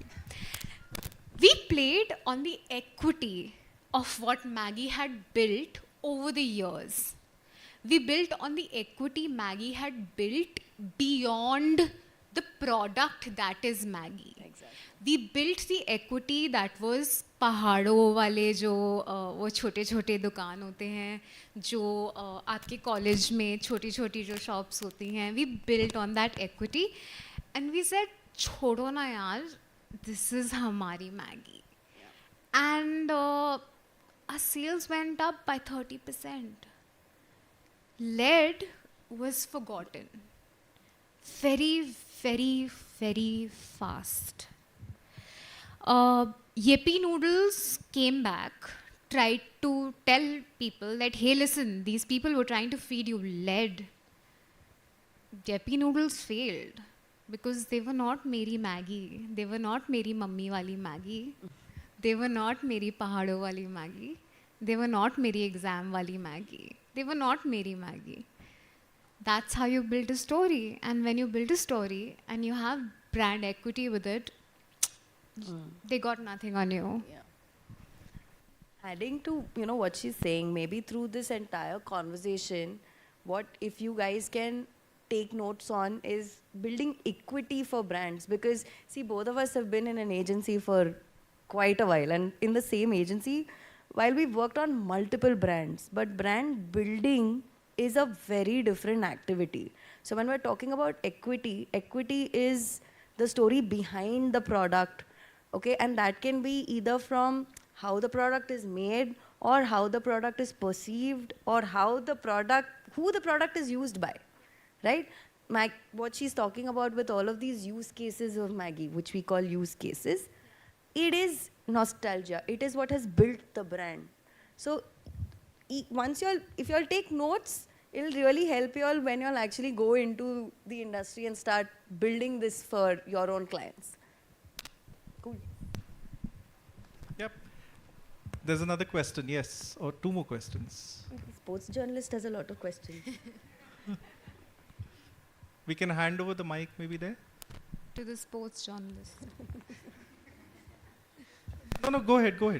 We'll get to him. Since you were talking about Maggie and the whole lead controversy, a lot of people have to say that even after the lead controversy was forgotten, the taste has changed, and people circle back to the reason. They make that a reason, saying, oh, that controversy happened, Maggie had to rebrand itself, that's why there's a change in the taste profile.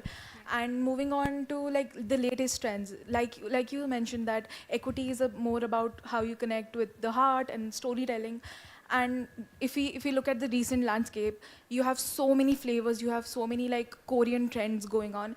Do you think those play, not brands, but those stories, those concepts play as competitors when it comes to building and rebranding?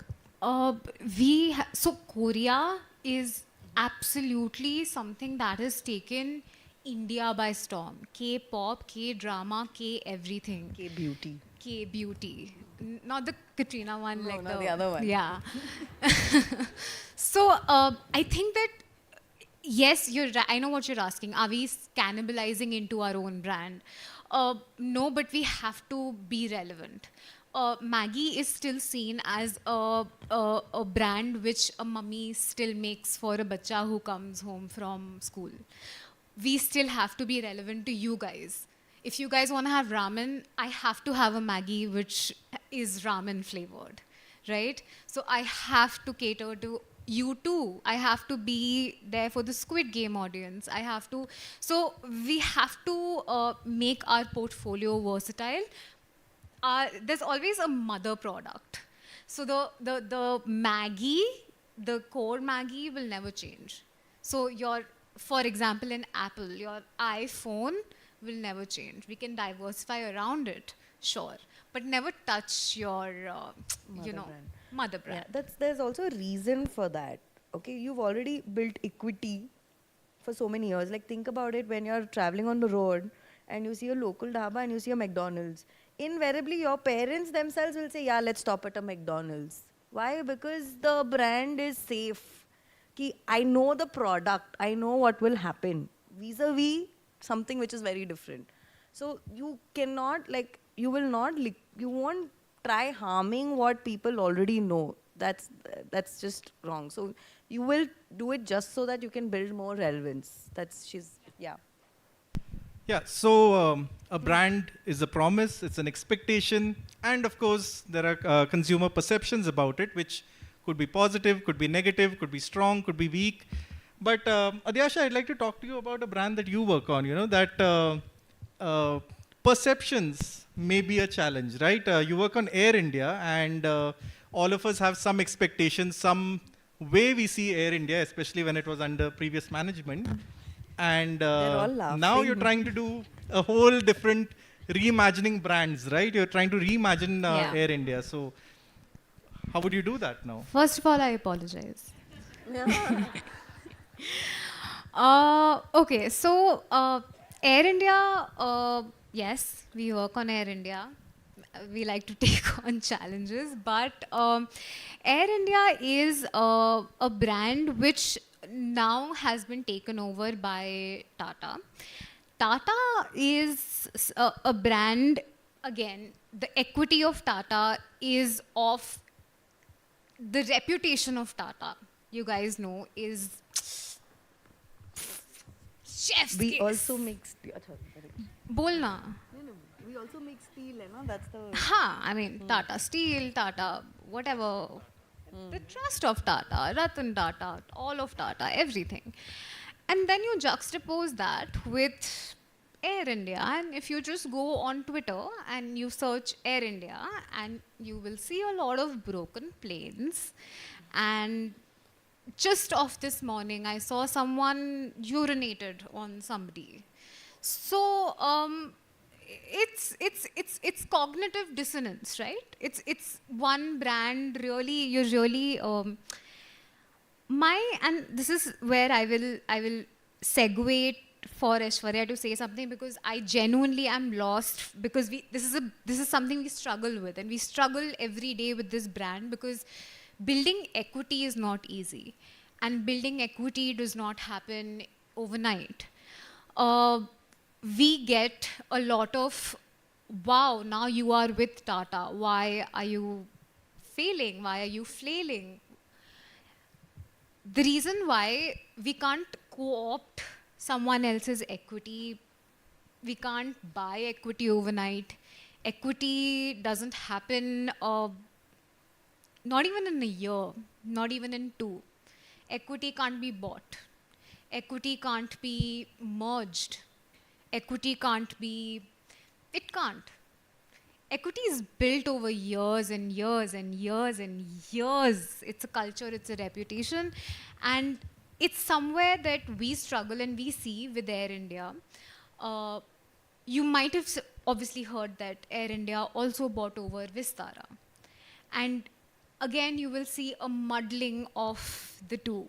People say that it brought down the quality of Vistara. And this is something that, again, equity is built over years. And this is a live example of how you can't just take, it's not a supermarket, you can't take equity from Tata and put it somewhere else.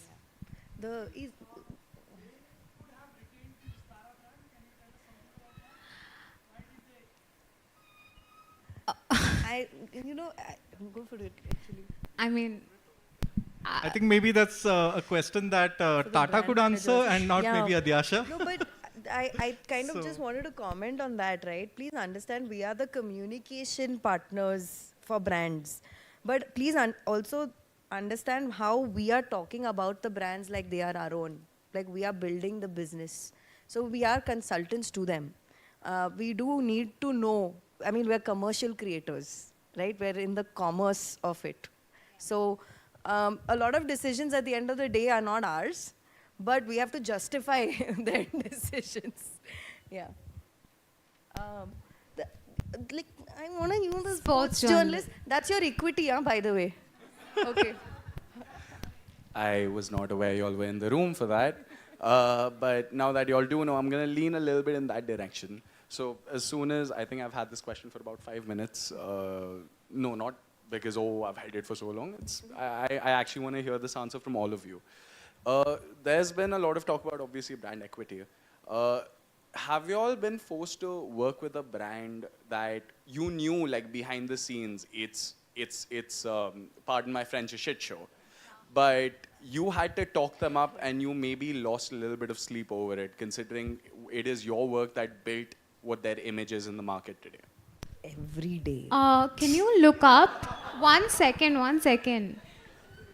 Do you know which agency I work for? It's right. Yeah. Can you just do a little Google search for who did the election campaign? Come on. But there's a more nuanced take on that, right? I mean, you think about any brand, any company, whatever, or any person for that matter, right? Is anybody, whether an individual, whether a company, whether a brand, 100% positive, or for that matter, 100% negative? There's always shades of gray, right? I mean, you think of the biggest brands in the world, they're doing a lot of positive things, they're doing a lot of things for brand equity. There will be somewhere or the other a skeleton in the closet or some sort of controversy at the background, right? Yeah. Does that erode everything else that they do? And maybe that's a question that you ask yourself when you think about a brand or for a person, right? Yeah. There is the conversation of how do we separate the individual from the art, right? You cannot take away the positive things because there are some negative things. And again, it's a range, right? Not everybody is 90% positive and 10% negative, and not everybody is 90% negative or 100% negative either. So there's a nuance to it. As advertising professionals, maybe they have a little lesser control over it. As somebody who works with the brand directly, I also don't have much control over it. Yeah, I mean, there's managements, there's shareholders, there's board of directors and things like that, right? But I think what gives us sleep at night is that we do the best we can, right? And as you guys go into the market right now and start working, whether it's internships or full-time jobs, I would say don't lose sleep over the larger things that you can't control, right? Whatever is within your purview, be the best at that. There will be some negative things. I mean, even the keynote speaker, Danya, talked about it, right? That in news, I mean, in the industry that you work in, but at the same time, it's not something that should deter you from getting into a profession or trying to constantly better it, right? So maybe that's what we'll leave you with. There's no such thing as a 100% positive answer, but you do the best you can, right? And you hope that it brings about change in small things. I think the choice is yours. See, some things you do for bread, butter, and Maggie, okay? And some things, like I had that choice again by accident when I chose to do the innovation team, and I do a lot of the sustainability initiatives very specifically. Okay, so I pride myself in being a little bit of a Robin Hood because I'm taking from the rich and not saying poor, but it's borrowing from Bill Gates' book on sustainability, okay? You cannot, the issues are so large, I can't go around by just saying, okay, I'm going to donate some money to this community and say, hey, I'll uplift them. That's not how it works. You put tech in it and the scale that you can reach, your solutions will reach that many more people, the change will become faster, and that's kind of what you need. So pride yourself in what you do, which is whether it is storytelling or solution finding or whatever it is, give it that, right? And then just hope for the best. That's where it'll come from. There was another question from Muskan, I think, yeah? Can somebody give her a mic?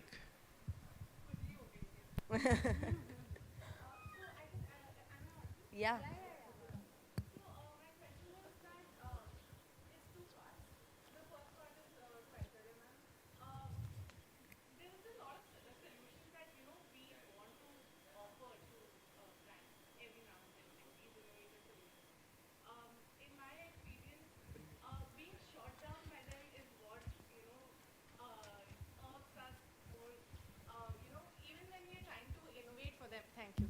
Even when we are trying to innovate for them, they put down agencies as you're just designers or you're just storytellers. You do what you are supposed to do and don't do the business part of it. So on one hand, we have agencies who are trying to pivot into consultancy and calling themselves fancy names. The agency that I used to work with, we used to call ourselves a creative consultancy, a communications consultancy.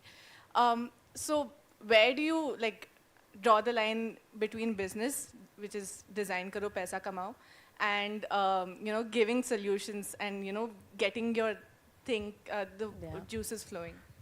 No definitive answer, but I'll just give you a personal story, right? It's taken me 7 years to have a piece of work on my portfolio. Because I joined in this innovation team that the market was not ready for. Globally, there were pieces of work which were happening the way it was happening. Trust me, hand on heart, you guys are already working professionals. Would any of you have chosen 7 years of not having a piece on your portfolio? No, right?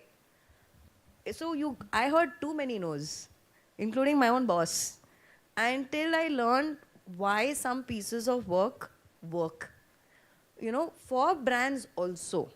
And that's you can't just have an innovation saying, oh my God, NFT, I'm jumping on the bandwagon and creating an NFT. That's not why it works. So I'm going to pivot it to a question, okay? And hopefully that will give you a little bit of answering this. We've all been awake, 8 hours? 8 hours in the day? Yeah? Can you name any 3 brands that you interacted with? Any one of you, just raise your hand. You have the mic. Tell me 3 brands that you've interacted with. Lays, Wavelength. Lays? Lays, Wavelength. Huh. Nescafe? Nescafe. I'll forget the Lays because you heard it. But Wavelength, see, in the remaining 2 cases, you actually thought of the product first. Because you're doing this conference, then you thought of Wavelength. You thought of coffee first, and then you thought of Nescafe. Understand, we are all consumers. We all think of things that are of use to us first. All of you touched your phones in the morning. That's a brand? How many of you thought of that? Then all of you opened Instagram. It's a brand? How many of you thought of that? All of these brands are doing digital communication. You all have seen at least 80 ads today. Do you all remember a single brand? So understand that the world is moving towards utility. Okay? Uber and Ola, you'll still delete an Ola. I don't know. Whatever is of use to you. So utility comes from either of use, create that, or tell me why it works. Give me that emotional pivot. Give me that song which I will share with my friend. Give me that use case. Again, the sharing with friend is a use case. So the more you all try using that as a filter for your ideas, even if it's a design, even a design has a philosophy that even a dot has a purpose, right? So find that purpose in your ideas. That's what will help you sell your idea. It's not just magic, it's magic with logic, right? That's kind of why I'm very, very grateful for my engineering background. The logic flow became super clear, okay? And then I had the storytelling, and today I can understand all of it. And it really helps. It helps get your idea across even to your client. My best friend is my client. She's my unwanted relationship, to be honest. I get a call at 7:30 and 9:30, okay, every day. 9:30 becomes 11:30. But it's because I give her that confidence of logic and then give her that magic. So that's a trust building that you will also have to do. Today, I get invited to brands saying, please do something which is utility for us, right? Please do something which is innovative for us.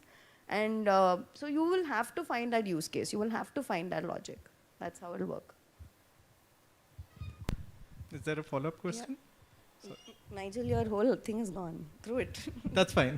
That was the point, right? To have a free-flowing conversation. Absolutely. And while Q&A generally comes at the end, but I think it's very good, right? In the day of social media, when feedback and questions and inputs are instantaneous, why should the panel discussion also not have it instantaneous, right? So go ahead.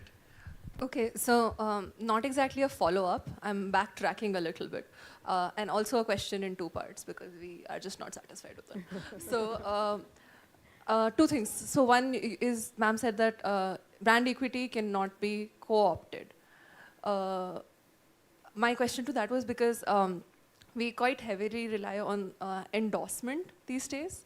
Brand, essentially, which is like influencer marketing right now, would be riding off of the brand equity of somebody else. Ultimately, we needed Amitabh Bachchan to tell us that Cadbury was safe to eat again. And the nation believed him because it was Amitabh Bachchan saying it. Another thing I wanted, so can we really say equity cannot be co-opted? The other thing was, with Maggie, could it just be more of a mother product win than the whole nostalgia aspect? Because even when people knew there was lead in Maggie, people knew that there were callbacks to the products, people were out there hoarding those Maggie packets like it was crack. So I'm not exaggerating here. There's a black market for these things. Yeah. So can it just be that the original formula, the Maggie of Maggie, is just, because even when you compare it to, there are hundreds of other flavors that Maggie has, but even when you say Maggie, you think about the original Maggie that you make 100 different ways, even though there are probably 100 different flavors that could taste exactly like that. So could it just be the win of the mother product instead of communication really following up on it? Okay, I'll answer that in 2 parts. Okay, so you're aware of Kusha Kapila? She's launched this brand called Underneath. Okay. I feel, and not just me, but the entire tier of social media says that it is a rip-off of Skims, which is Kim Kardashian ka product. Now, Kusha Kapila has brand equity. She has basically picked up the brand book, exactly copied all of the advertising that Skims has done, and basically taken Underneath and done all her advertising that way, and it looks exactly the same. Now, you could say that we have the brand equity of Kusha Kapila, and she has co-opted all of that. And in the same way, her products now start coming to people. People start ordering these overpriced undergarments. The problem is, Skims has great quality. Underneath doesn't. You could co-opt brand equity. Great. The product has to deliver. Amitabh Bachchan could come and say, hey, listen, I'm sorry, हमसे गलती हो गई, इसमें worms निकल गए, भरोसा कर लो. But if the worms in the packet come back again, Amitabh Bachchan, Morgan Freeman, anybody could come and say anything to us. We will not listen to them again. We will just say, ki, okay, Amitabh Bachchan, you are just getting paid to get us to eat worms. So, brand equity, yes. Influencers, like for example, I just did a campaign. I don't know if you've seen it. It's for Dawat with Shah Rukh Khan. And Zeenat Aman comes in the end and whatever. Now, of course, we've used people to tell, Shah Rukh Khan is telling people that, oh, you know, if you love someone, host a Dawat. We are co-opting his brand equity. It's Shah Rukh Khan, he's dreamy, he's amazing. But if the product is not good after like 5 times, this is your hard-earned money. The product has to back it up. We're not, I think Indians are especially smarter with their money. The second part of your question was, yes, it is a mom's, I mean, the mother brand is great, but at the end of the day, all the research that we do shows us that the exact consumer and the people who were hoarding the Maggie off like crack, you're right actually, these are all SECA people in big cities, in supermarkets. The actual India doesn't live here.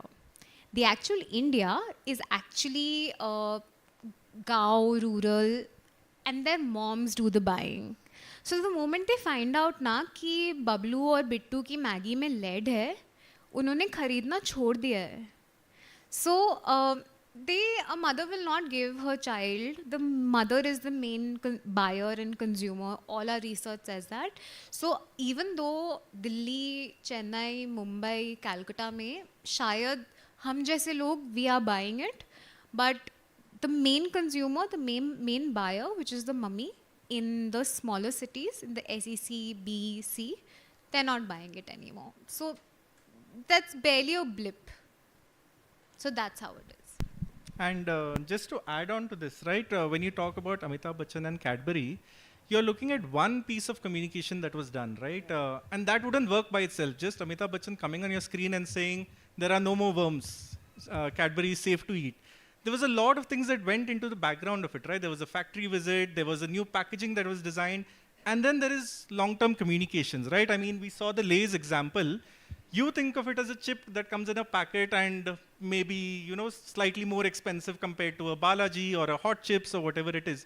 But that's the thing about a brand, right? And not just a brand, but storytelling. Yeah. The part of the story that you see and the background of the story and what has gone into it, that cannot be a one-time communication. It has to be something that is built over long term, right?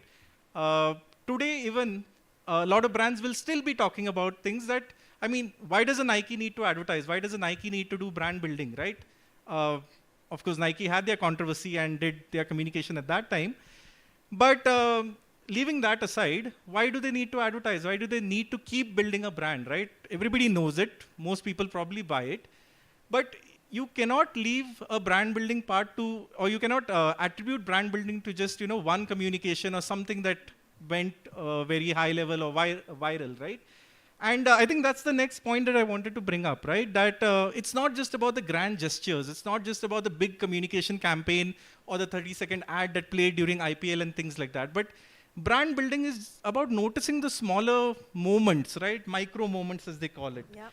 So any thoughts on that? Like, I'm sure both of you would have worked on something like that or seen like that, and, you know, you want to tell them about it. We'll get to you in just a bit. Just, you know? No. Yeah. Yeah. Thanks for the cue. Thanks for the cue. How many of you guys have traveled on Indigo? Oh, wow. Wow. Okay, that's a win for Indigo. It's the only one that reaches them on time. Yeah. Okay. Right before class. Okay. One thing that Indigo does, I think, very perfectly. How many of you have those little cases which says nut case?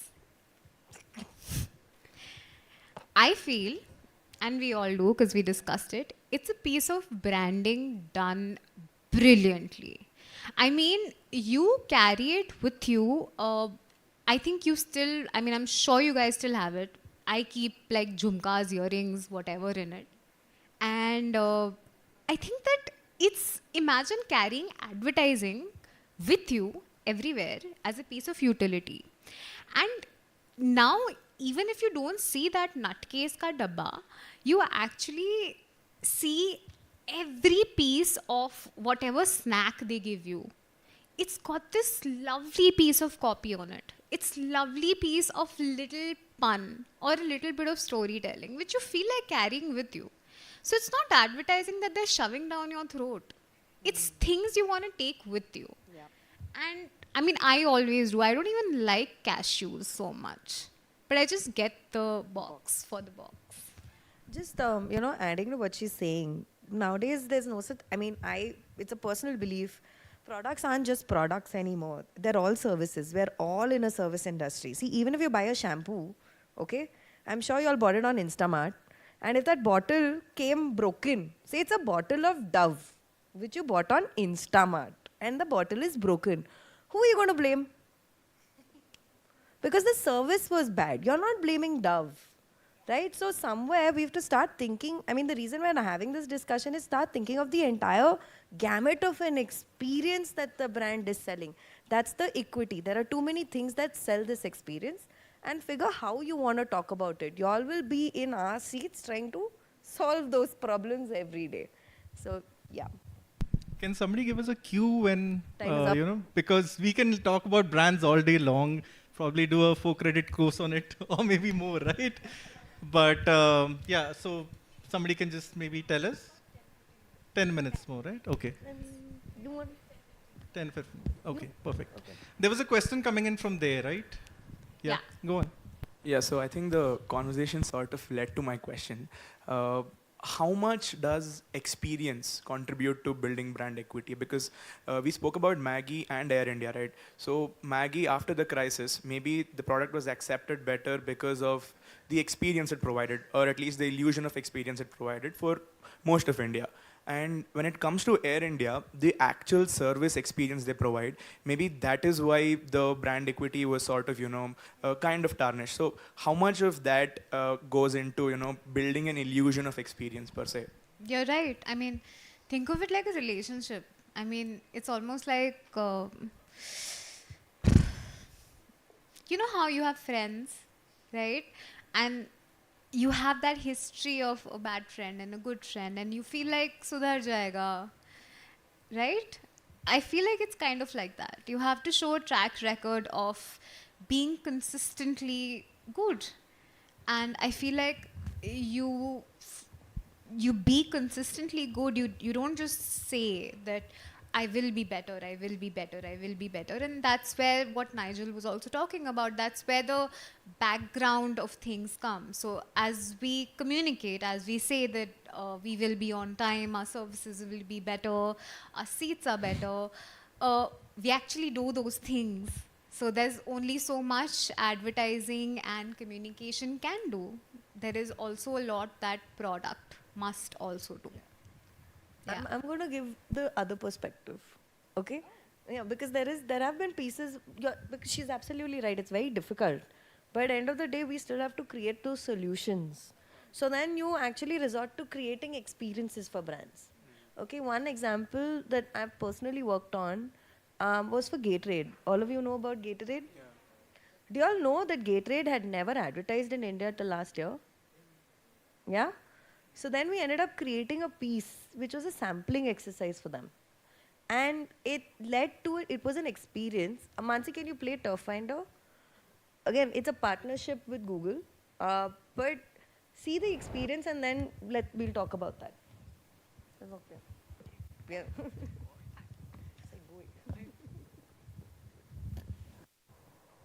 What you're looking at is one of the densest cities in the world. It accommodates schools, hospitals, bazaars, temples, financial institutions, and virtually everything for its 22 million residents to call it home. This is Mumbai. As an island city surrounded by the sea, Mumbai has fully utilized all of their available land, including playgrounds. अभी तो वहाँ पे बड़े-बड़े building बन गए हैं। पहले बहुत खेलते थे, अब खेलना ही बंद हो गया है। कम से कम 2 घंटा ट्रैवलिंग में जाता है हमारा। लाखों के लिए एक ही ग्राउंड है, बताओ कैसे खेलेंगे हम लोग? Yes, it may look like Mumbai doesn't have space to play, but the city also gives back, as it is temporal in nature. So don't just look for space to play, but look for the right space at the right time. Gatorade presents Turf Finder. Powered by Google Maps, we used historical data of the last 20 years, scanning every road, street, and lane of the city. Using Google's location history insights, we were able to predict which road was empty and at what time. And when that happened, we dropped the turf.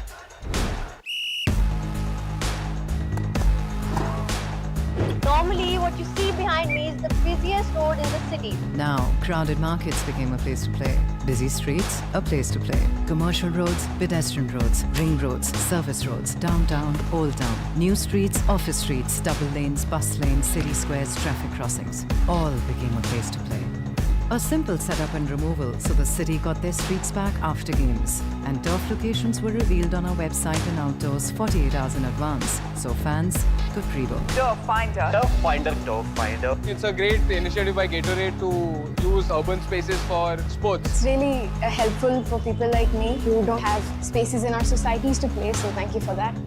It's a massive idea which can be scalable not only in urban cities of India, but anywhere in the world. This could very well be the future of how we play. They're going to be doing it all over the country.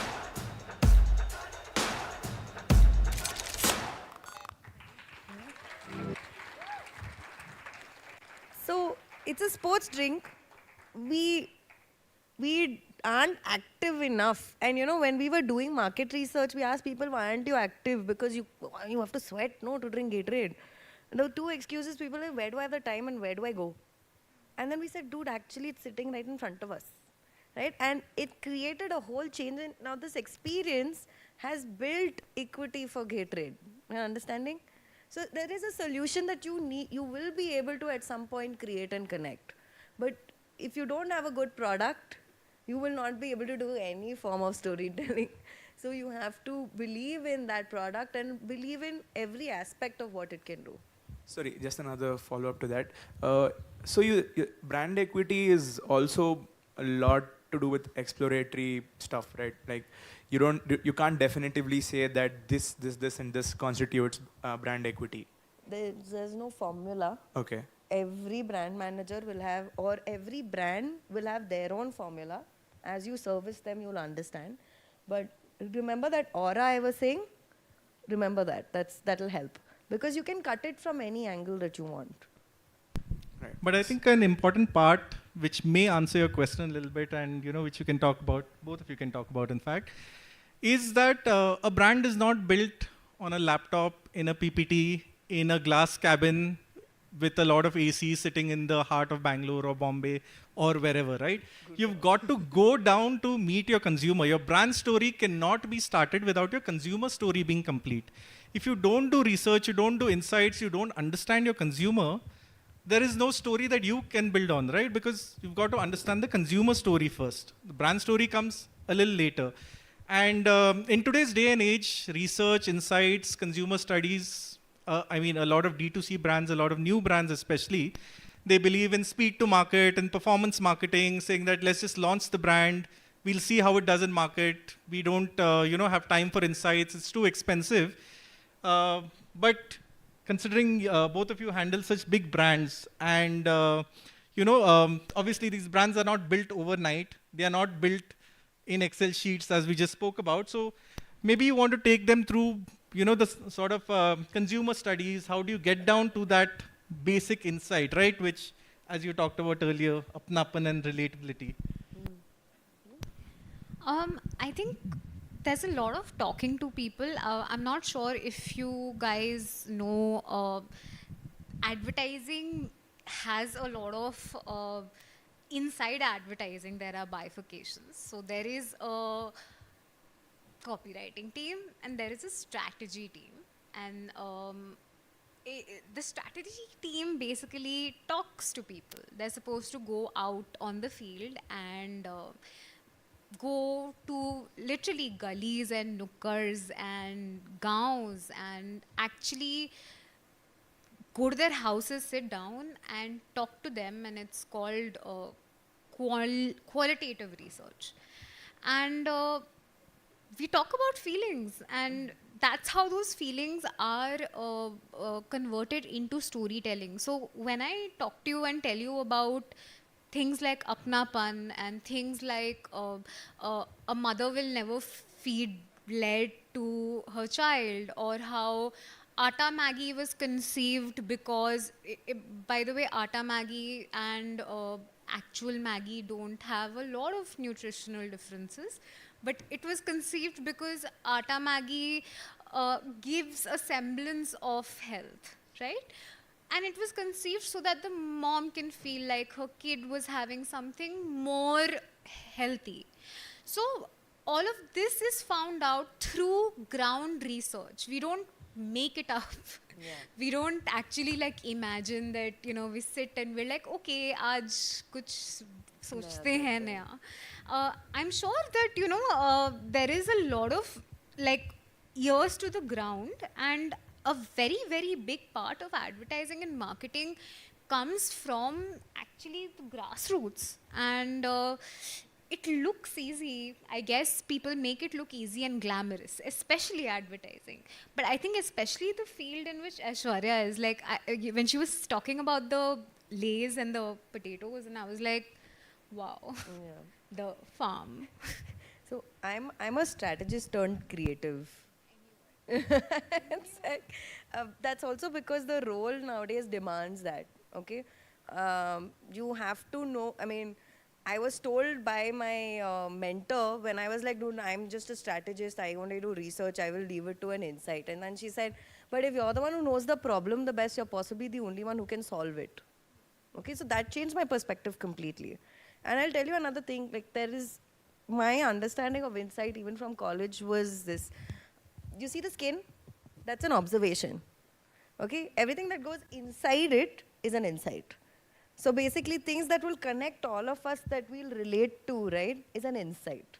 So, and it's very difficult to get to an insight. If you can ask it 5 whys, then you're at an observation level, and then the 5th why will be your insight. Okay, but it's also really important to know it, because sometimes just a unique problem can give you a very good idea. You don't have to be extremely innovative in your solution. Just a unique problem finding can be a very good solution, right? Yeah, I have 2 examples that maybe we could show, which are great insights, and they've built brands. The first one, I don't know if you all want to do. Okay, cricket or menstrual hygiene? What do you all want to see? Menstrual hygiene? Okay, Mansi, can you play Missing Chapter? So this again came from a very, I work with PNG, and I work on their platform which is called Keep Girls in School. Okay, because 1 in 5 girls actually drop out of school, that's the truth. Because they get their period, they don't have the right kind of health and hygiene in their classes and schools, lots of confidence issues. You miss 5 days in a week, that becomes 60 days in a year, that becomes 3 years of your schooling life. She's not going to say this, but she won multiple global awards for this, and she's This is India's famous. first... woo! What you're going to see is India's first sustainability can line Grand Prix. Okay? Grand Prix is the biggest, yeah. Anything you can win in advertising. Like in F1. So let's see this. This actually came because the problem that we found is real, and it was very unique. Okay? Yeah. An alarming 23 million girls drop out of school every year at the onset of puberty. I thought I was dying. So much blood, I didn't know what was happening. No one spoke to me about it, not at home, and it wasn't even in my school book. I was too ashamed to come back to school. Periods.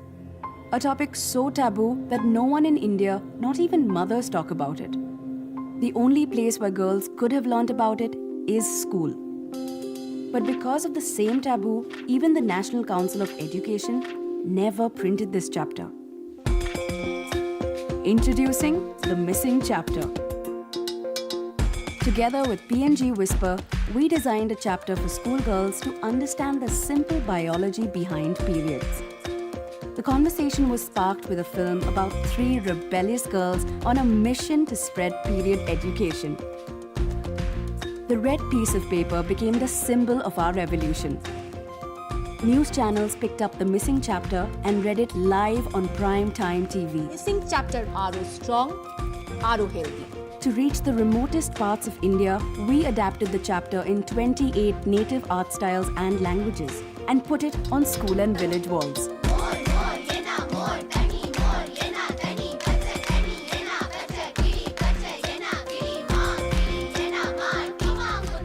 India lent its voice for our petition by reading the chapter on social media.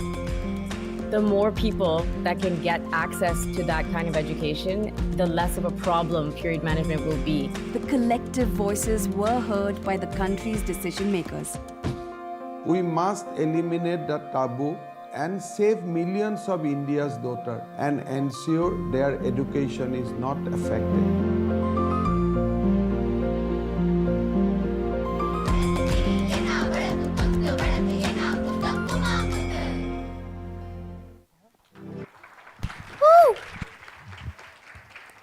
So legit, like even when we were doing school, y'all would have had the reproductive system, right? Nobody actually speaks about menstruation, and even in that classroom, I'm sure your teacher found it very awkward and she avoided it because y'all made fun of her. Okay, I was one of those kids, right? So it is problematic, and we realize that it's just that the entire chapter is not in the book. So with UNESCO now, it's a whole series. We've got period menstruation and menstrual health for transgenders, for moms, for teachers, and now even for younger kids who are 7 and 8 because periods have started earlier. So it's become very revolutionary. But we wouldn't have found out about this if we hadn't gone, spoken to the girls, said, what is your source of information? They have no source of information. Moms have no source of information. So let's put it out. That's simple. So the problem itself was so unique, it leads to a really good idea, right? And it becomes very powerful because it's true, right? So that's just coming to what an insight can do and how you can really leverage that. I think we're out of time, right? Yes, great. Okay.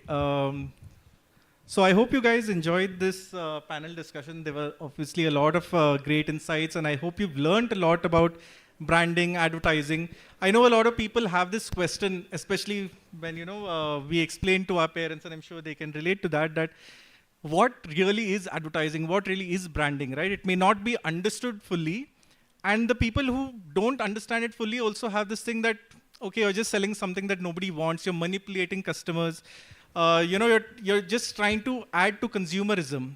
But I think what we've tried to show you also today is that there is the other side of advertising, right? The same way that our keynote speaker talked about, there is one side of journalism and then there is the other side of journalism. And calling back to his question, right, that how do you sleep at night? I think she sleeps very well after... We both sleep pretty well. We both yeah, because you work on something that can change lives, right? While advertising can have the bad side to it or the so-called manipulative side, but advertising can bring about a lot of change. Brand building can bring about a lot of change, right?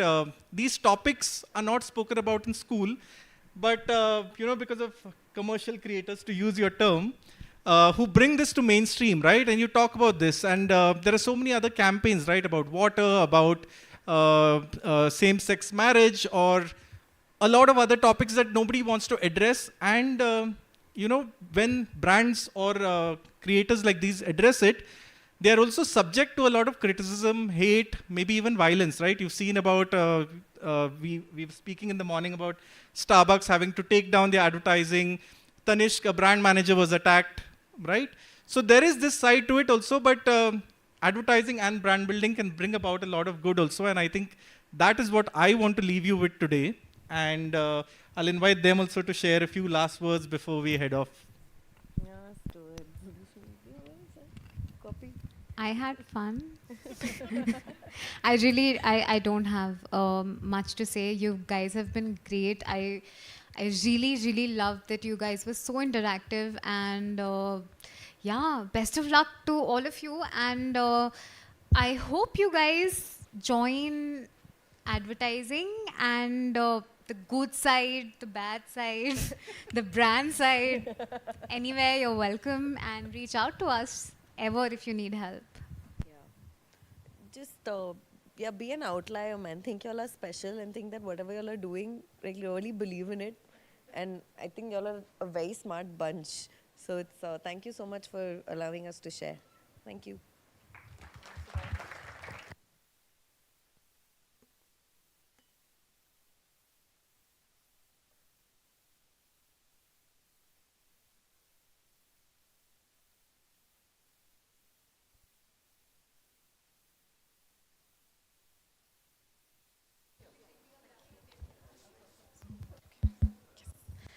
Thank you to our esteemed panelists and moderator for such an insightful and engaging discussion.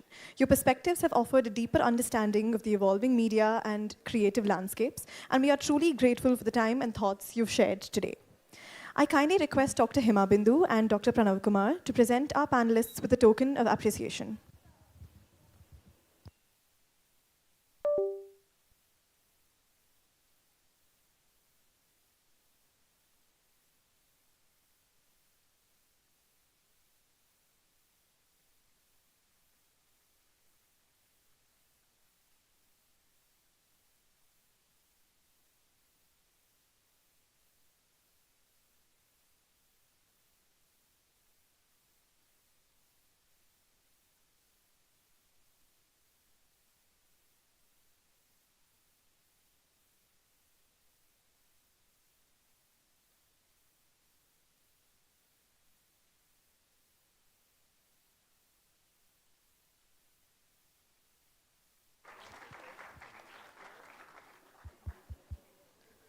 With that, we come to the end of part 1 of our conclave. We will now break for lunch. We'll be resuming at 1:40, so do make sure to be back on time for the next set of engaging discussions lined up for you. Enjoy your meal, and we'll see you soon.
Good afternoon, everyone. My name is Divya Kishore, your anchor for today's afternoon session. I hope all of you had a refreshing lunch break and you're ready for the exciting panel discussion on public relations and corporate communications. This panel brings together leaders who have not only witnessed the evolution of this space, but have actively shaped it, crafting narratives, managing reputations, and navigating challenges with strategic insight. It is my pleasure to introduce our speakers, Ms. Nandita Lakshmanan, Dr. Samir Kapoor, and Ms. Meera Krishnan. This panel will be moderated by Mr. Narahari K.S. Ms. Nandita Lakshmanan, best known as the founder and chairperson of the practice, is a distinguished entrepreneur and communications leader. Her 3 decades of experience and visionary leadership has made practice a renowned agency. Notably, the practice was the first Indian PR firm to be shortlisted for the Cannes Lions for its work on HP. Her work as a prominent figure in the Indian public relations industry has received various awards, like E4M Women Achievers Mentor of the Year Award in 2023, the Exxon Mobil Vital Voices Grant, and many more. By providing strategic communications counsel to numerous leading corporations and institutions, her influence extends beyond client work, shaping the future of public relations in India. We are delighted to have you, ma'am.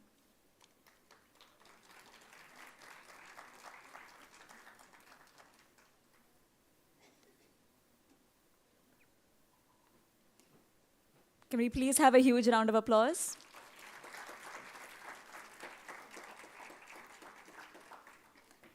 It is my pleasure to introduce Dr. Samir Kapoor, Director at AdFactors PR, India's largest public relations firm. With over 29 years of experience in corporate and capital markets communication, he has advised leading brands like Tata, Samsung, and Mobiquick. Dr. Kapoor holds an engineering degree, an MBA, and 2 PhDs in media and entertainment and international relations. He is the author of the best-selling book, When India Votes, known for its sharp insights on political marketing. His work regularly appears in major outlets like the Times of India, The Hindu, CNBC, and The Economic Times. Honored as Business World's PR Person of the Year in 2017 and inducted into the PR Hall of Fame, he is also a celebrated trainer and educator, shaping future leaders across top institutions. Can we please have a huge round of applause?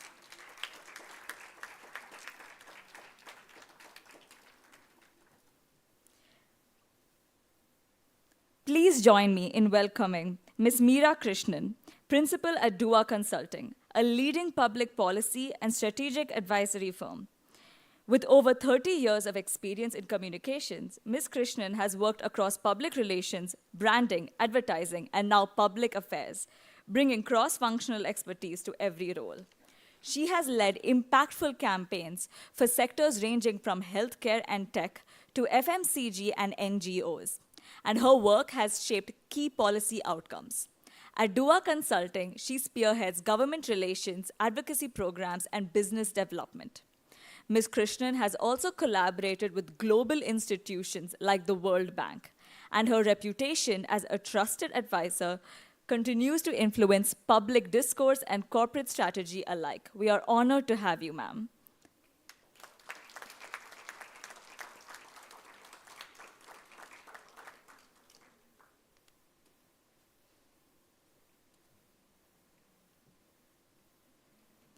It is an honor to welcome our moderator, Mr. Narahari K.S., Senior Media Consultant at Practice, where he leads media engagement and outreach strategy. With over 30 years of experience, he has held key communication roles at global giants like Wipro, IBM, Dell, and Texas Instruments.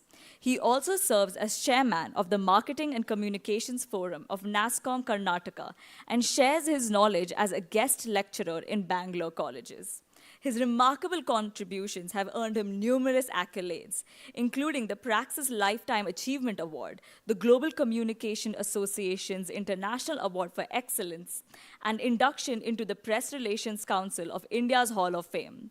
We are delighted to have you with us, sir. May we have a huge round of applause.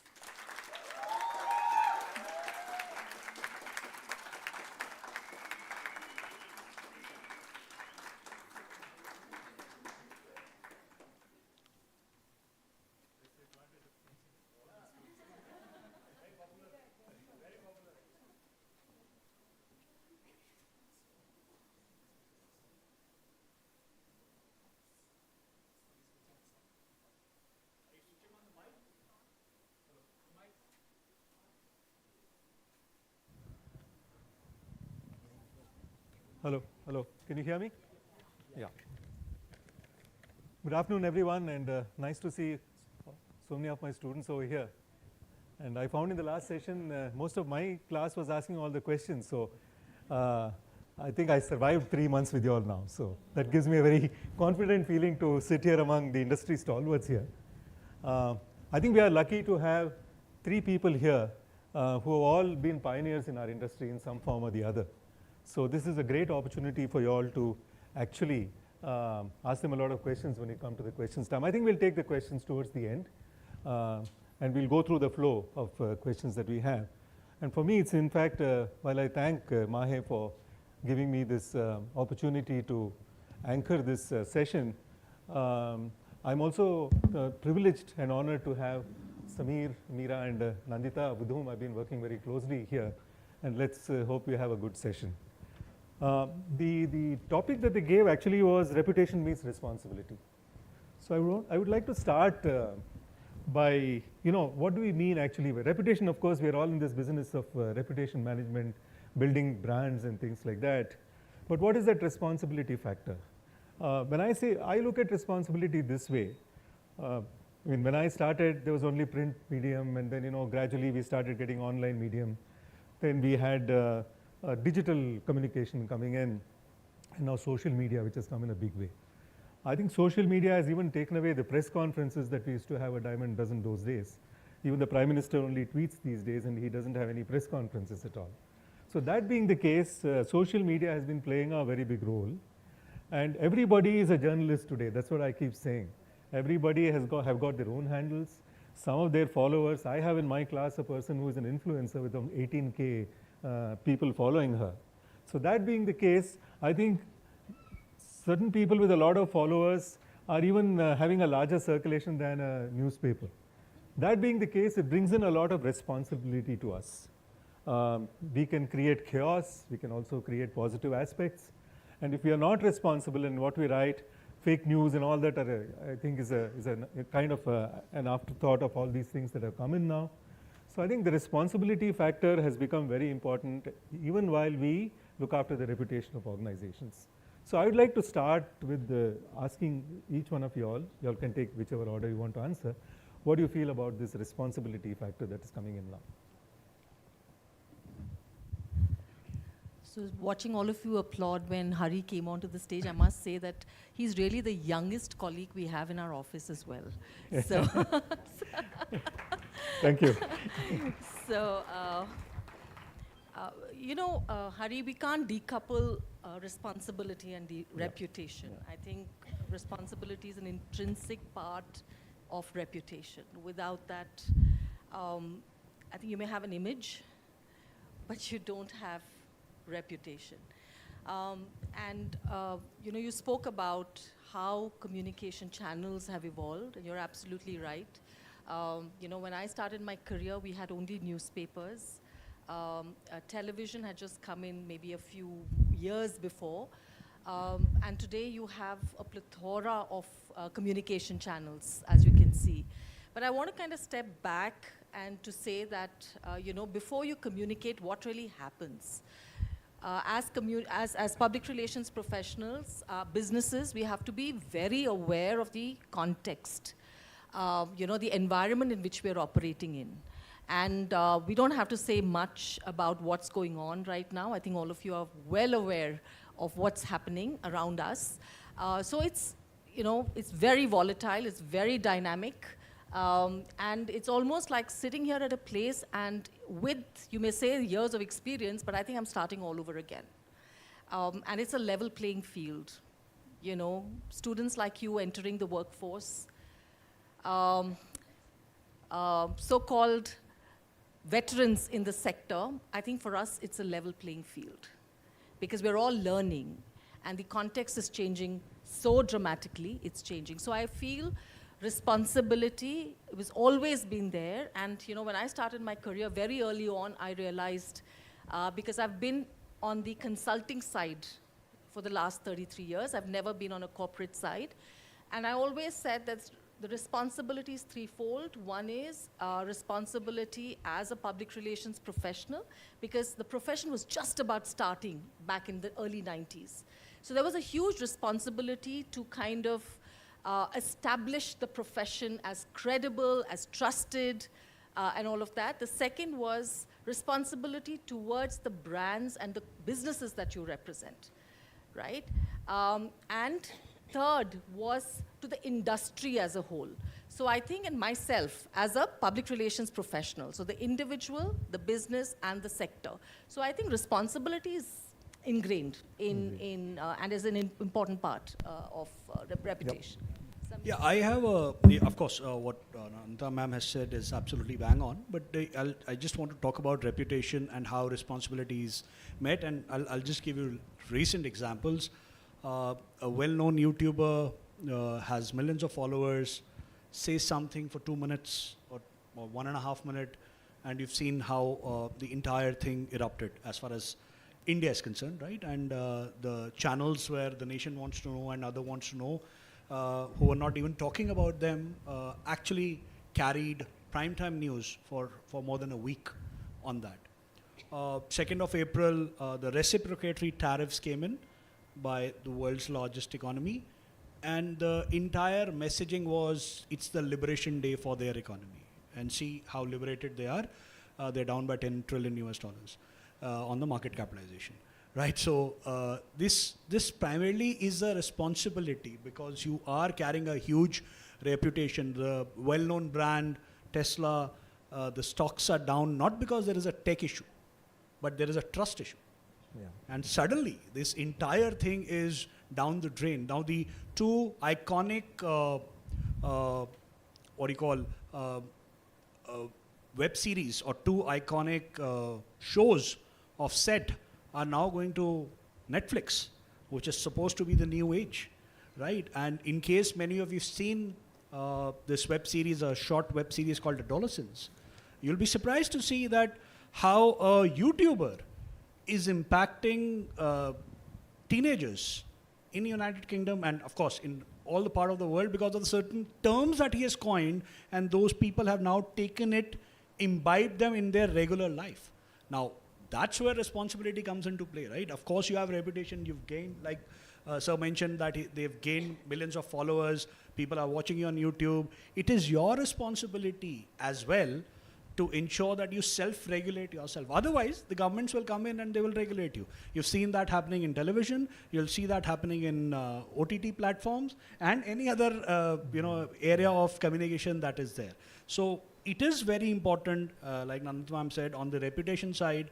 Of course, reputation is something that you earn over a period of time, but you have to be responsible for the reputation that you earned. Yeah.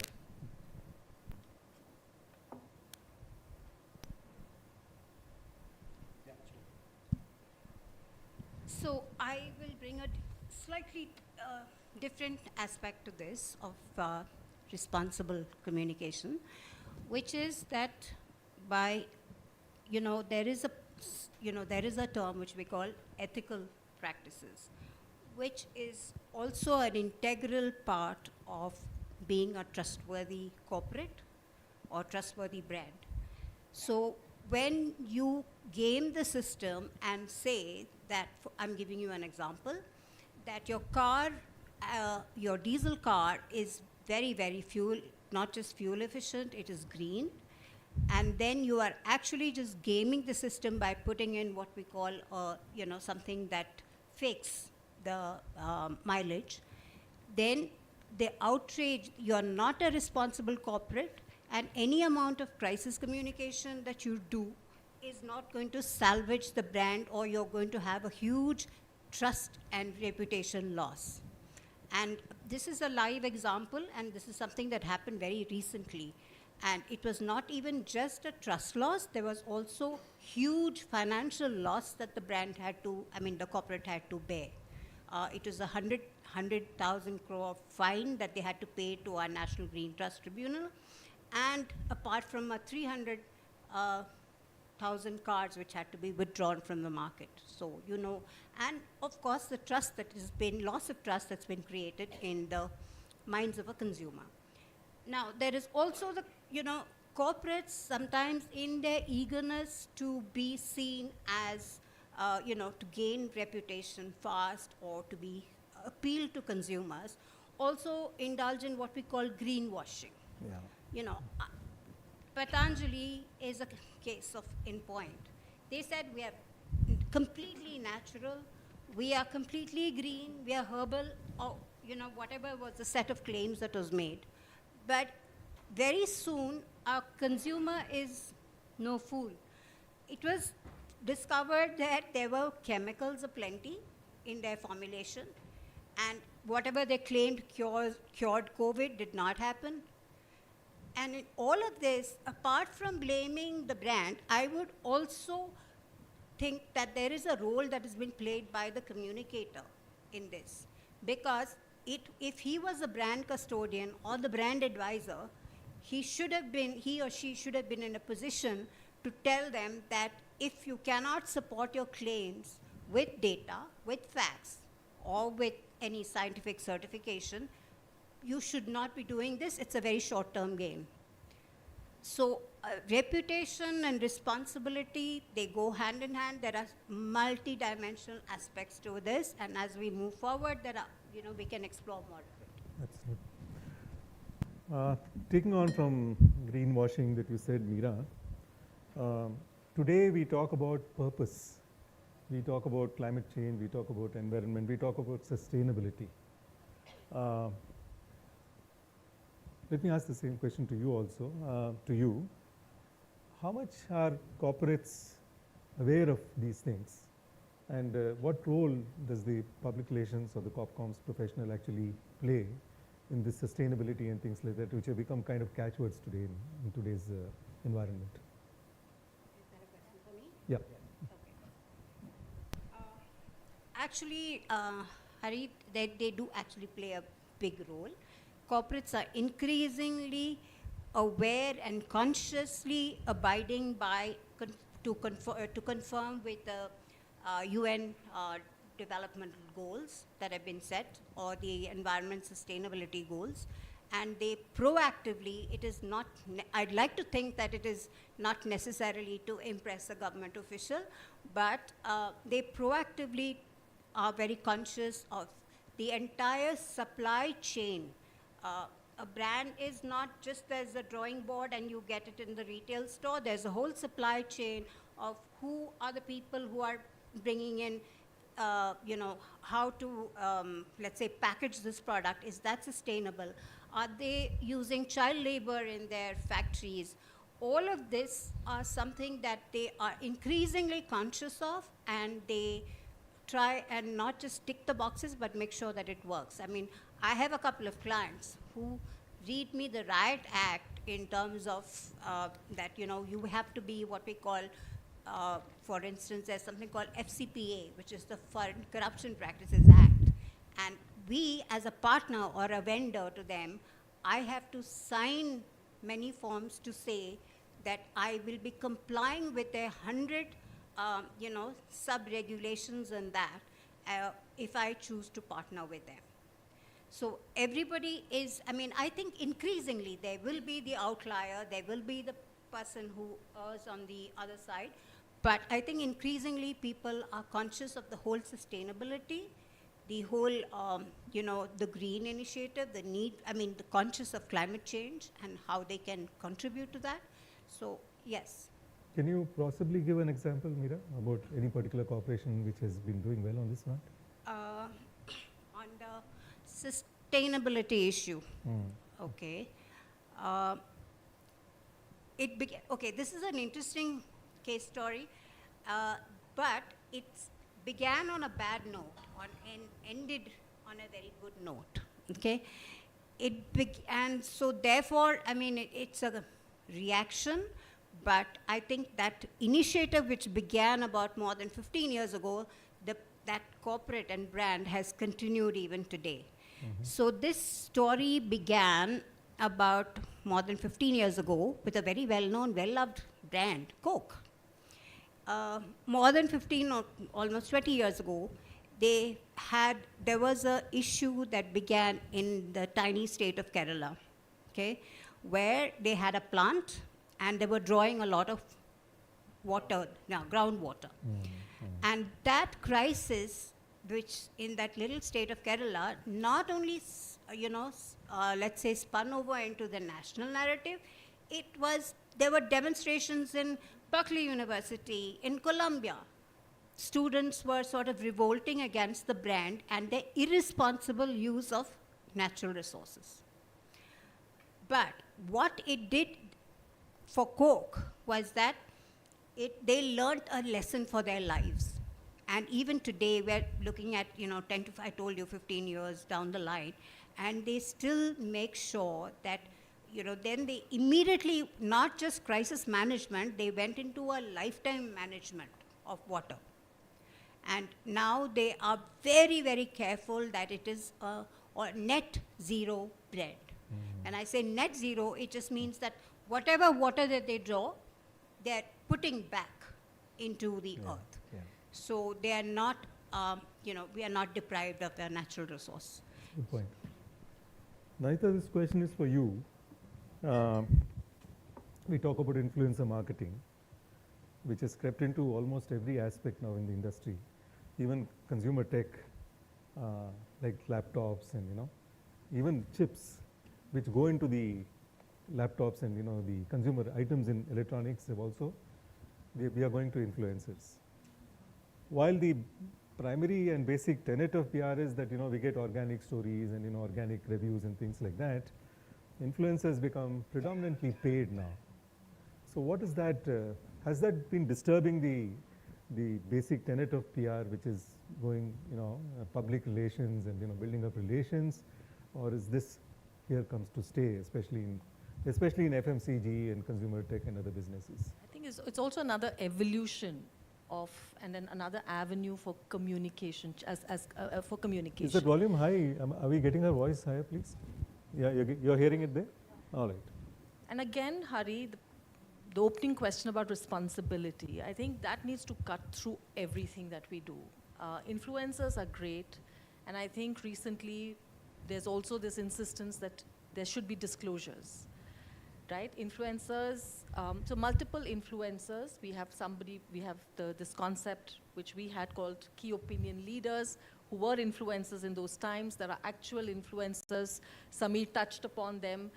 You meet them as you kind of wake up and you turn on your Instagram. You have all of these people who are, either giving you information, peddling stuff, trying to convince you about certain things, but mostly pushing, right? I think when influencer marketing is concerned, Hari, I think it's very important to not just keep pushing your information out, but where is the pull factor? How are you drawing your audience towards your product? And I think that's very important. Second, I think we feel that influencers, are so many. In our times, it used to be celebrity endorsements, but you also had to choose your celebrities with care. You have to choose the celebrity who kind of ties back to the business, the brand, and communicates the values to the audience. It can't be disparate. So I think while we do influencer, in public relations, we actually say influencer engagement, not really influencer marketing, because engagement is very different from marketing. Marketing is where you're just pushing, but engagement is when you're trying to kind of create that connection with the audience at all times. So it's so it is rampant. At the same time, I think the good news, I think, is public relations is evolving carefully and judiciously as it should. As it should. There are so many new things that are coming and hitting at us, but I think it's important for us to do things very, very consciously. So therefore, choosing the right kind of influencer who ties back to the brand values of the organization, who, you know, is also in some way monogamous to your brand, because you can't be selling multiple brands at the same time, so that monogamy is important. And the third is the influencer must care about the product, and it's, you know, and the brand. So I think it's very important that you kind of manage this well, because things can kind of go out of hand, and that becomes a crisis, a full-blown crisis that is then left for us to clean up. And I think to avoid that, it's important. But at the same time, there is also a lot of good. I think technology has both sides. And we cannot brush off influencer engagement. There are many instances where it has been invaluable, you know, where they have actually explained certain concepts. And I think we're living in a world where things are changing so rapidly. There are new things coming up. I mean, just take AI, for example. I mean, there's so many theories and counter-theories that are floating around about AI. So we do need people who will also educate. And of course, there is media, and there's this really interesting trend of media now becoming influencers. Yeah. Dhanya, who you would have heard, is an influencer. Yeah. Faye D'Souza is an influencer. Barkha Dutt is an influencer. There's so many media who are turning influencers, and so many influencers who are actually playing the role of media today. You know, and that kind of interchange is interesting to watch. Yeah, so that's what I'd say about influencers. Sameer, would you like to add to it? Yes. I think a couple of things that have changed. One is technology is giving power to people like us. This is exactly what printing press did, again, to people like us, which made information, knowledge cheaper. And today, no longer is the Lutein media who will tell us what to read or what news to listen. It's the people like us who will demand that this is what we want to. And hence the world is moving towards what is a user-generated content or a user-generated thing, right? So what has also happened is with, ma'am spoke about AI. AI has also changed the monopoly that Google had at one point of time on search. There was a time when search engine optimization was all about Google. Today that engine word has gone and it has become search everywhere optimization, because if I ask any of the students where do they get their information, I don't think it's newspaper any longer. But they are well read, they are aware what's happening, they are aware the stock markets are in red, all those things, is because either they're watching it on or consuming it on Insta or any other smaller apps that they are taking care of. Now, in order to reach out, and she mentioned about this, a press release does not go to an InShots. They will not take that 400-word press release because it doesn't fit into their scheme of things. It's a 60-word thing. Now, how do you get AI to use that more efficiently so that it goes to that platform in that way? You spoke about influencers, a very important fact. Content creation is here to stay. It's not going anywhere. YouTube is getting a lot of monies. They are distributing a lot of monies. We have case studies where people have made millions just by being a YouTuber. Yeah. So it's going to be there. We need to choose, and she did mention about it, we need to choose our content creators right. Okay. You can't have someone who's selling X brand at day 1, Y brand at day 2, and a Z brand on day 3, and then he or she also loses their credibility. Yeah. People think that, oh, it's gun for hire, today they are doing it for this. So content, of course, will remain a point, influence will remain a point. It's just that how are we influencing? A case in point is an edtech firm based out of this city only, had the best of the investors backing. Yeah, I know. But the governance issue was such a major flaw that a $22 billion firm was reduced to zero in a matter of just 6 months. Yeah, but it was also overvalued a lot. That is, of course, which one is not? There was a time when every brand was overvalued. And because of sustainability, what Meera ma'am just mentioned, there's a brand whose market share is less than 1% in the automobile industry. But the valuation of the brand is bigger than all 9 other OEMs put together. Tesla has more valuation than a Honda, a Toyota, and you put it all together. Now, if you were to look at the basic logic, it's not possible because your market share is, if your market share is large, Maruti is large here because Maruti has large market share in India. One can understand. But Tesla having more market share, more market capitalization than others put together is because sustainability was something that as a narrative was told not only by media, but also by influencers. And people bought that entire story thinking that, yes, this is the future. Exactly. Good point. As much as, technology is kind of completely becoming pervasive and invading us, I also feel that you're all young, you'll all be entering the workforce, you'll all be practitioners at some point in time. Sitting behind these amazing campaigns that are actually being run. But at the same time, I think it's also important to wear the hat of a practitioner, but also wear the hat of the consumer. And, think responsibly. I mean, what resonates with you? How do I differentiate between what is orchestrated, what is authentic? What seems, inauthentic. So I think that differentiation is something you must hone because that's very, very critical to practice responsible communications or responsible public relations. Right. So that's very critical. Right. So I'm going to add a little bit to this whole influencer conversation we are having, which is that now, as we all know, there are fashion influencers, there are lifestyle, wellness, tech influencers. I have had the good fortune, maybe, to work very closely with a whole bunch of tech influencers across the country. Now, what I found was that while we had the very clear, the returns, we had to account because there was a very, very distinct, we did what we call performance marketing. So every penny that was spent had to be, there had to be some kind of linkage to what are we getting in terms of sale or, product sale. Now, what I found from the tech influencers was that because there were so many of them, they all just did, it was a copy-paste scenario. And because if they were being paid to do something, it just meant, I'm going to say wah-wah about the brand and nothing negative. Or there would be something just to give it, what should I say, a grain of credibility. There would be something very, very nonsensical to make it look credible.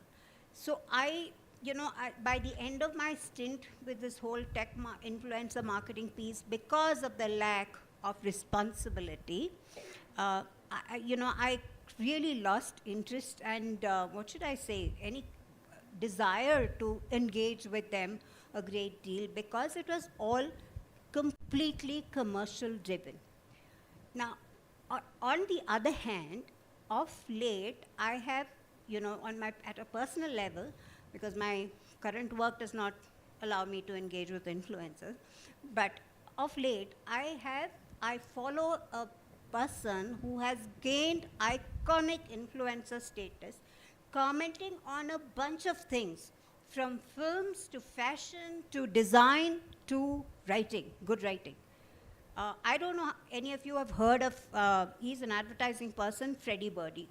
His Instagram page is a complete mine and he is not paid to do any promotion. And if once in a while he's very transparent that, okay, I have, and otherwise there's full disclosure, there is nothing that he actually gets a commercial return on. And I think those are the kind of influencers who really make a difference. And the others are, it's basically, it's just a question of a volume game. Yeah, Just one more point to add, and this is again a lot of credit to the youngsters who are part of my team in AdFactors. We are now close to 1,550 PR professionals nationally. We were called in by the ministry on the 75th year of India's independence, and they asked me, can you give some PR ideas? And given the dinosaurical age that I'm from, I said, why don't you get the Prime Minister to travel 75 locations and hoist the tricolor 75 times, and it will make a very good PR story, and I'll write a press release and give it back. So the Joint Secretary was so amazed to see my response. He was almost on the verge of hitting me. Thankfully, he didn't hit. The younger team member of mine, she comes from a brilliant college, IIMC. She gave them an idea saying, sir, why don't we have a user-generated content? And that was the first time I was hearing that term UGC.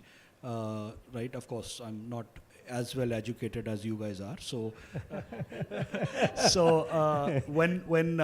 when she gave this idea of having a Har Ghar Tiranga campaign, ensuring that everyone will hoist the tricolor, will take a photo selfie, will send to Ministry of Information Broadcasting, the INB ministry will send you that yes, you are 100% owned citizen of India, and therefore I'll certify you that you are citizen of the country.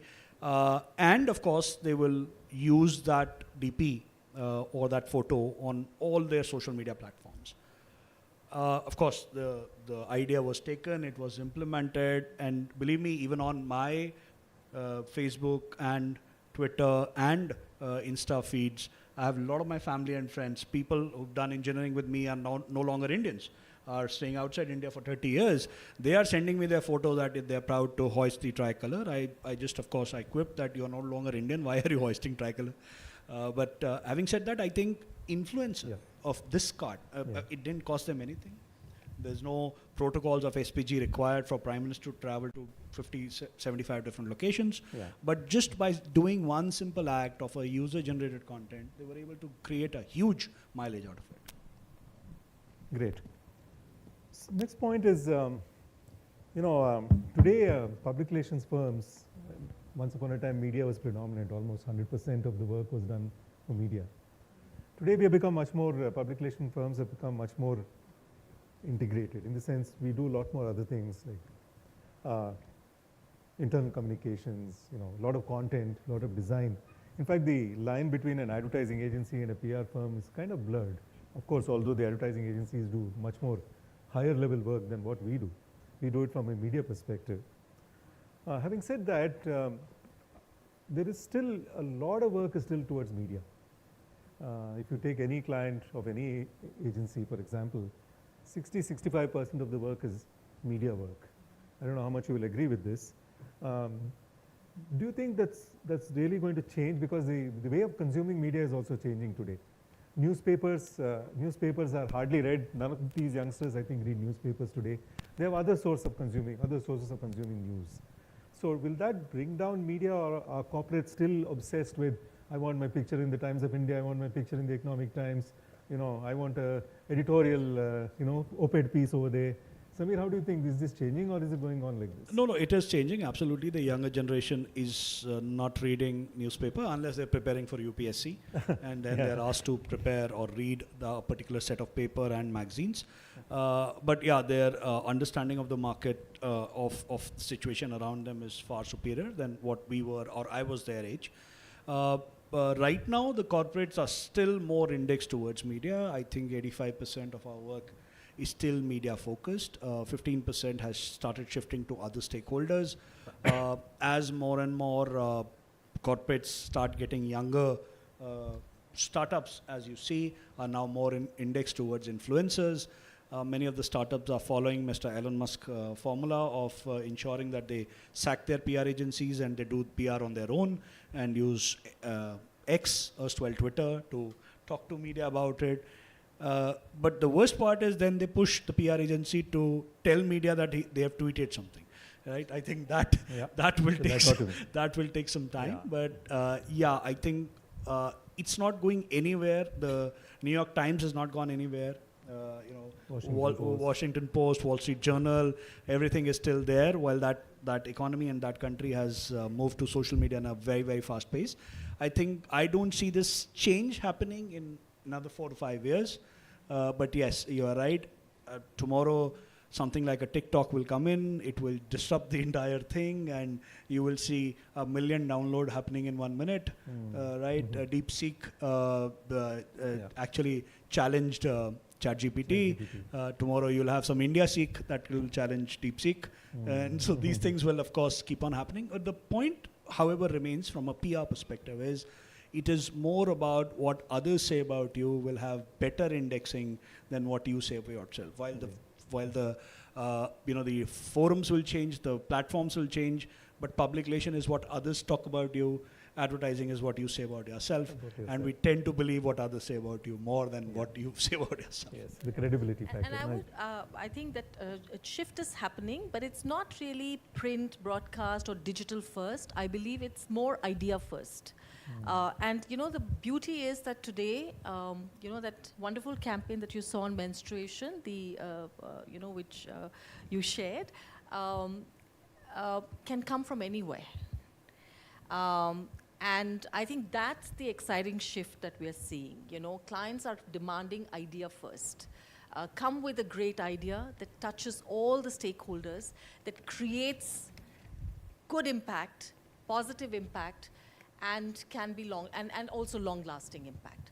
So I think that is the shift that I'm seeing, Hari, as against here is an idea, now go out and amplify it. And that's a huge shift, which is very, very exciting. So it's more idea first, stakeholders first, idea first, then digital or print broadcast first. Meera's got some.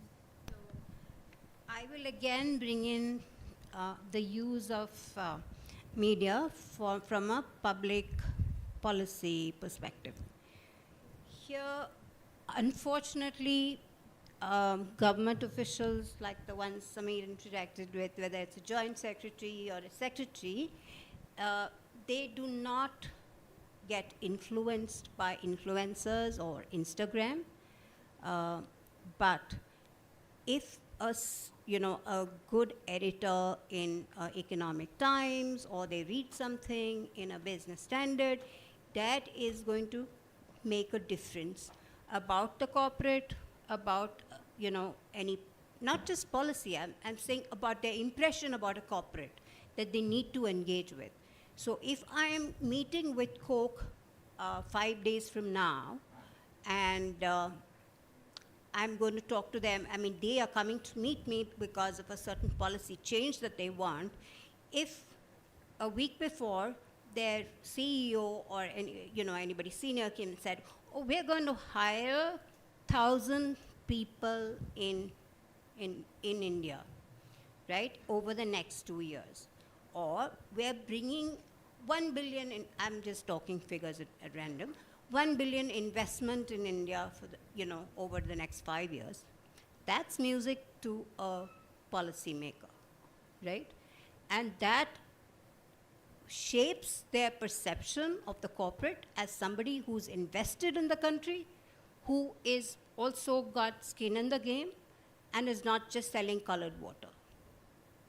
So there is that aspect to communication and the use of media, depending on where you're coming at. Where Nandita, she made a wonderful point about the use of media. It's idea first, largely yes, but there are nuances and changes that we need to, depending on where a brand or a corporate is coming from.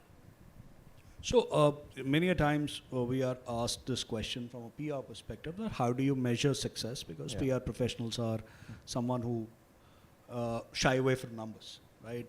We had a archaic way of doing this called ad value equivalent, that if you have to take an ad of that place and how much will you calculate? Of course, there are a lot of debate around it. But there are a lot of examples here. There's a homegrown brand, Zerodha, that has not used marketing but has grown phenomenally, right? And it's one of the most profitable startup that you will see here. Another person I would like the students to read about is a gentleman called Rick Tailing, who is the current CEO of a brand called Stanley Cup. It's a 114-year-old brand.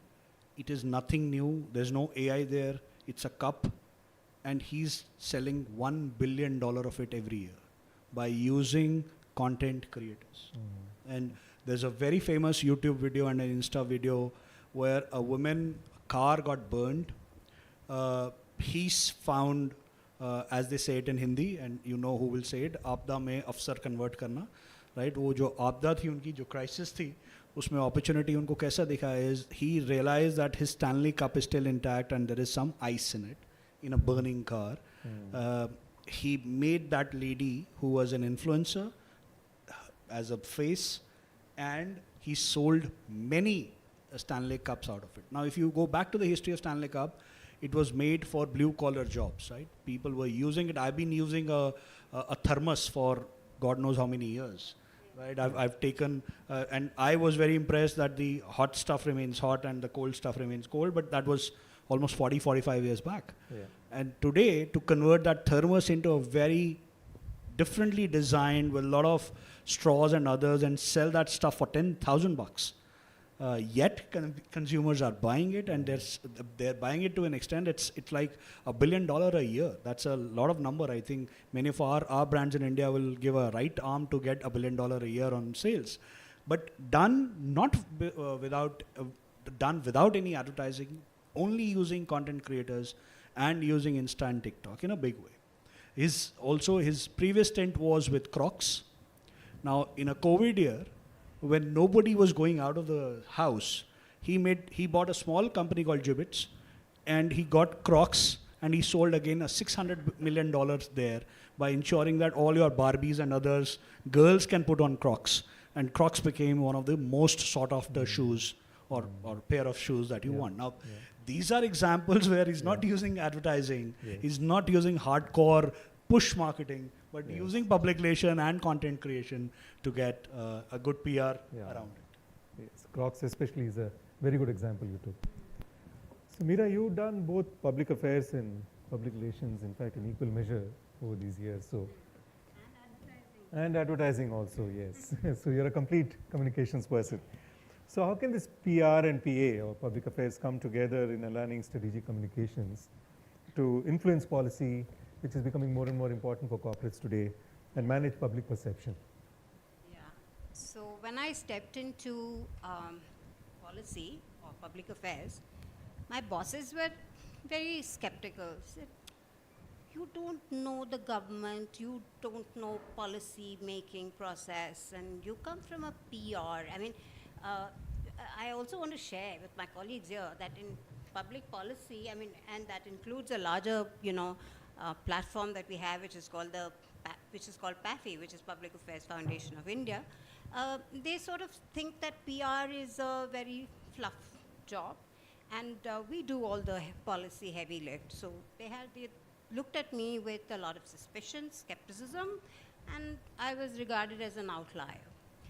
But the fact remains that today I'm actually mentoring people from the School of Public Policy, because they suddenly see value in somebody who can see there is not, because the lines are blurred between brand or advertising communication, between PR and public affairs. There are no, physical structures. It's very blurred. It is consanguineous, and therefore communication is the common denominator between all of it. And if that foundation is of yours, you are strong in that, you are able to, whether you're communicating to a different set of stakeholders in public policy, it is not just the government, you are able to do that better than someone who just has a very blinkered version of, okay, I need to put out this white paper and now I'm done, and that is my effort or contribution to public policy. No, it doesn't work like that. So it is there is a continuous communication process that happens to multiple stakeholders who are sometimes hard to reach, hard to convince, but if you are able to persuade them, it is the power of communication. Yeah, good. Amrita, how much time do we have? Half an hour more, so 15 minutes, and then we'll open for questions for 15 minutes. Yeah. So, I've always felt that, public relations, we've kind of abdicated so many aspects that has always belonged to public relations. As a student of PR, it was always having stakeholder at the heart of everything that you do in public relations as a discipline. Government, employees, both current and prospects, you have your customers, you have your supply chain, the understanding of an institution, organization, or a business, right? From a 360-degree perspective is very, very important. And therefore, we are best placed to actually understand internal communication, public affairs, CSR, corporate social responsibility. You've all heard of this term. I mean, again, abdicated by the profession to create a new genre called, CSR or social responsibility specialists. So all of this comes under the ambit of public relations as a much bigger discipline, and I think it's really, really important to understand that, and actually that is the power of public relations. When you are able to, and I think this is such a wonderful time that you're all going to be entering the workforce. Everything is getting upended. There's confusion, there's all around, and how do you now start making sense to all of these stakeholders and also negotiate with them, right? You've got to negotiate with all of these stakeholders in order to kind of create responsible communication all over again. So think 360-degree, think stakeholder, and you can choose where you want to specialize, and even within this vast discipline, which is public relations. So I think look at this from a lens, from much broader lens, is what I would say. Yeah, so Nandita touched on a very, very important aspect of public relations, which is stakeholder communication and stakeholder engagement. So while we spoke about influencers, we spoke about media, but whether we are talking influencers or media, even your choice of media, from the idea onwards, you have to segment your messaging or tweak your, while I'm not saying you have completely different messaging, you have to plan your messaging in such a way that it appeals to your vendor, to your employees, to every person in that entire ecosystem which is around that corporate or the brand. And that is something that is 360-degree communication, and that is so, so important. So I'll give you an example. I generally do it to the youngsters where I take my PR class. Is all of you are already a PR professional, and I'll give you, you just go back 3 years in case you're to an undergraduate, or 5 years if you're a postgraduate student. And imagine class 12th pre-board marks that you have got, right? And in India, it happens that your pre-board happens somewhere around January, your boards are scheduled for March, and you have your, what we call it as the party, the farewell party, that happens in February. And most of us generally don't do well in pre-boards for whatever reasons, for busy watching Insta, OTTs, etc. We don't do well in pre-board. And parents these days are very, very highly indexed towards marks. Watching IPL now. They're very indexed towards marks. So, going on that farewell party, wearing one of the best dress that you've eyed for, or a sari, or suits for boys. The boys don't have choices, right? So, you have your parents as your biggest influencer. Now, unfortunately, let's say in one of the subject, you have scored very low marks, but bare passing marks. And the percentage is something which is not worth enough for you to even ask your parents to allow you to go for this farewell party, right? Forget getting a dress and all that. Now, what you do is, what Meera ma'am just said is, you change the narrative. So first thing that you do is, you say that 50% of the class has failed in that exam. Straight away. No data point, nothing. You've taken your own data point saying 50% of the class has failed. The topper of the class has scored 50 marks, right? So someone who was getting 100 has scored now 50. So suddenly you are changing the index of your parents from 100 to 50. You beautifully converted percentage into percentile. Yes. Right? And then the neighbor that you get compared to by your parents, you say, he or she has flunked. And then you slip in your marks saying, by the way, I have scored 40. And therefore, I need your permission to go to the farewell party. Now, this is how primarily storytelling has been told. And you don't need to learn it from anywhere. You know it by yourself. And that's what public relation is all about in that sense. So what Sameer is talking about is creative storytelling.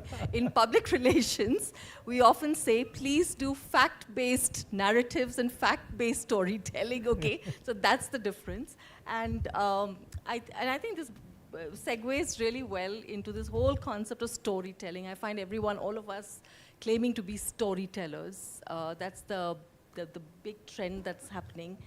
We're no more public relations practitioners, we're no more, we're all storytellers.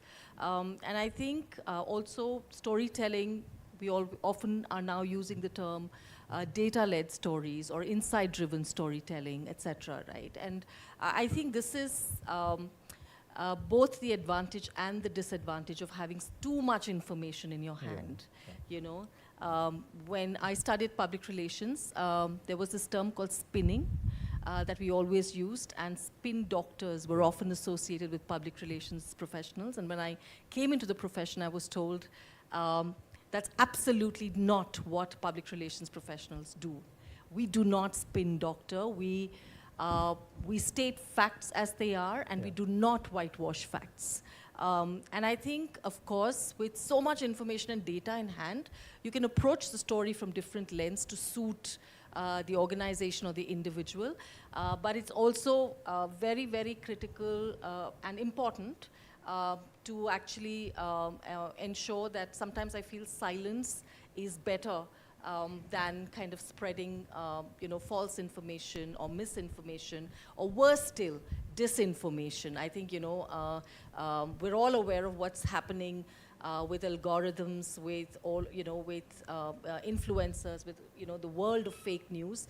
And I feel it's very, very important to bring in the element of ethics, more so today in public relations and communications, especially from a perspective of how am I succumbing to spreading disinformation, or what is my role in spreading this forward without even thinking, about whether it's accurate or not. So I think that would be important. Yeah, but Nantham, just a point here, while you mentioned it, is to talk about the facts. But the biggest or the gold standard in public relation happens to be Edward Burney's work. Yeah. And I'll request students who've not read it, you should read his work, which he did almost 100 years back, called Torches of Liberty, which still remains one of the most iconic PR work ever. Everyone gets taught on PR. What ma'am is saying is absolutely right. The ethics have to come in, but the work that he did was he was working for a tobacco firm.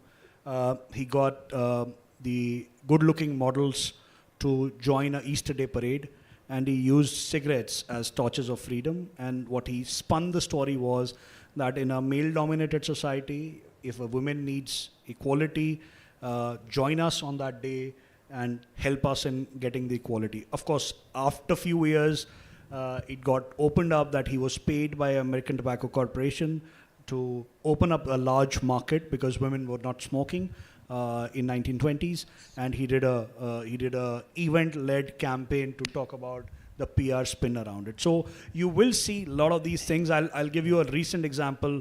The Mahakumbh happened. There was this story which had Donald Trump, Elon Musk, everyone coming to the Triveni Sangam and taking a dip. For a moment, I'm from PR background, I realized, boss, the soft power of India has arrived, only to know in 15 minutes, don't know this is a fake news, as in someone has used AI to a great extent, and of course shown both these gentlemen taking a dip at the Sangam. So that, of course, is something that she's mentioning. We just did a research with the IMC. I've written a small piece as well on it. 54% of Indians believe the WhatsApp forward that has come to them is true, without checking, right? So that's a large number. There's a Bully Pulpit firm in US, which is a large PR agency. The number is same. They have done a research. They said 44% of Americans believe that a WhatsApp forward is true. So we are living in an age where ethics have to be very, otherwise AI will tell you, how to think. Currently there's a video going on where somebody is showing the steps that Hanuman took to go to Lanka. And there's some Sanskrit inscriptions on that also, all AI generated. So, what to believe, what not to believe, what to forward is becoming quite a challenge these days. In the interest of time, I'll just ask one or two questions only. I think then we'll open it to the house to ask questions. Coming back to media, Samir, the importance of, in today's context, the importance of regional and vernacular media. We tend to neglect it. We concentrate on 3 cities still in India, Bombay, Bangalore, Delhi mainly. Once in a way, Hyderabad or Chennai and things like that. But I think the tier 3, tier 4 towns have also evolved as much as the cities are today. And states are also going and wooing investors to come into these kind of places. So just throw an insight on the importance of regional and vernacular media. No, absolutely. The power that they have, the reach that they have is unfathomable. The fact that Malayalam is emerging as the 3rd largest language on Netflix as a platform is a big thing. Bengali is the 2nd one. You'll be very surprised that these 2 languages are and any series that you see today is dubbed in 8 different languages of India. It shows the sheer power that vernacular media has. Secondly, the tier 2, tier 3 towns are emerging as the more aspirational towns. All the numbers that you see, MAHE shows, deal shares, etc., are showing that the numbers are growing more from there rather than coming from anywhere else. IPL is another example where a lot of views are coming from smaller towns, towns which are more indexed towards vernacular. Cricketers are coming from, if you just look at India's top 11, barring Virat and Rohit, everyone else is from a smaller town, right? So when you look at this purely, the rise of Bharat, as we call it, is a big thing. I started off by saying technology has ensured that this entire thing of giving power to the user has come up in a big way. And vernacular media, of course, has a huge role to play as more and more people come in. The first languages, one of the biggest blockbusters of Bollywood is not a Bollywood movie, by the way, it's a Telugu movie. And Pushpa 2 decided to choose Bihar, that is Patna, as a on-ground event to launch their trailer. It shows the power that single halls today bring to the to these filmmakers rather than anything else. And Allu Arjun can't speak Hindi. He can only speak Telugu and English, right? But the fact that he decided to go there and use his iconic Pushpa Jhukega Nahi kind of a campaign shows the power that vernacular media today. He could have easily gone to Delhi. He could have done it in Bombay because that's the hub of Bollywood. But yet he decided to go to Gandhi Maidan in Patna and decide to launch his first trailer. Shows the power that the regional media and vernacular media has, even in entertainment sector. So, Samir, I have a question for you, which is following on that, your part of the vernacular media. So, we all agreed that the power of the traditional media was kind of falling or decreasing, and possibly substituted by everything influencer and online or many other forms of. So when we speak about vernacular media, how do you see them, holding on to this power that they currently wield over a large swathe of Bharat? Do you see that being displaced by, say, TikTok in multiple languages going forward? Right. No, so yeah, absolutely. Thankfully for them, TikTok is banned in the country, so therefore they have to look at Insta to the nearest alternative that they have. But yeah, YouTube has a huge power. But all these vernacular media now have a YouTube channel of their own, and the viewers are phenomenal. In just you pick up anyone, you pick up Jagran, Bhaskar, Amar Ujala. The YouTube, and again, the younger generation is more indexed towards audio-visual. They don't read long formats. There is a term that they use, it's called TLDR, too long didn't read, and therefore, just tell it to me, and then you use that, copy it on a chat GPT, and put a small tell me what is written here, right? Or 1200 word, give me in 5 bullet points what's written here. Yeah. But audiovisual they don't do. They actually watch.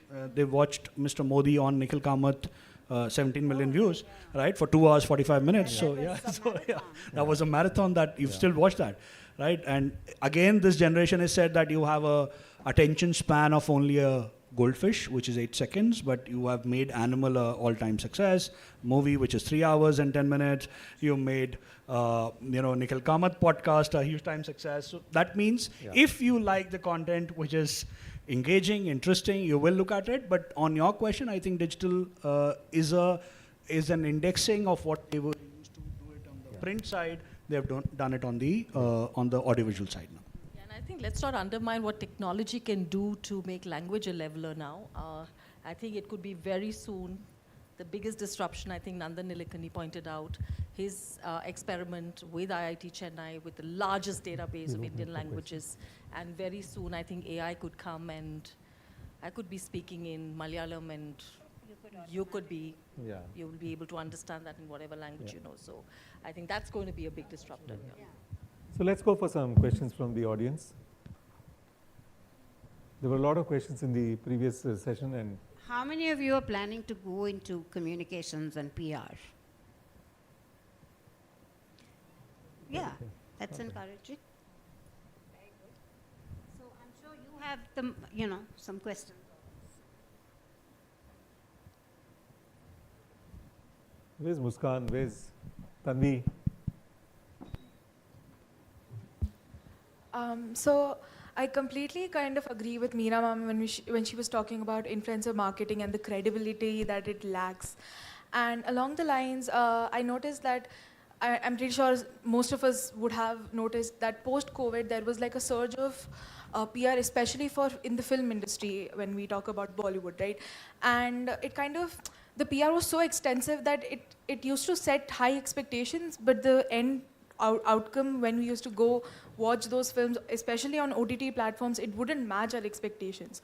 So what would you say that how would like that of course undermines PR and like puts PR in a bad light. So how do you think, like what's your take on it? Okay, on film marketing and film reviews, I can talk a lot endlessly. So the thing is that even the reviews, most of the reviews that you see in mainline print, and when a day of film releases on a Friday or Thursday, if there's a preview, even those have a commercial attached to it, mostly. And they are duty bound to not really give the reviewers may be experts and they're able to analyze the flaws and the positives, but they're duty bound to write a review which is largely positive, mostly, or they never trash a film.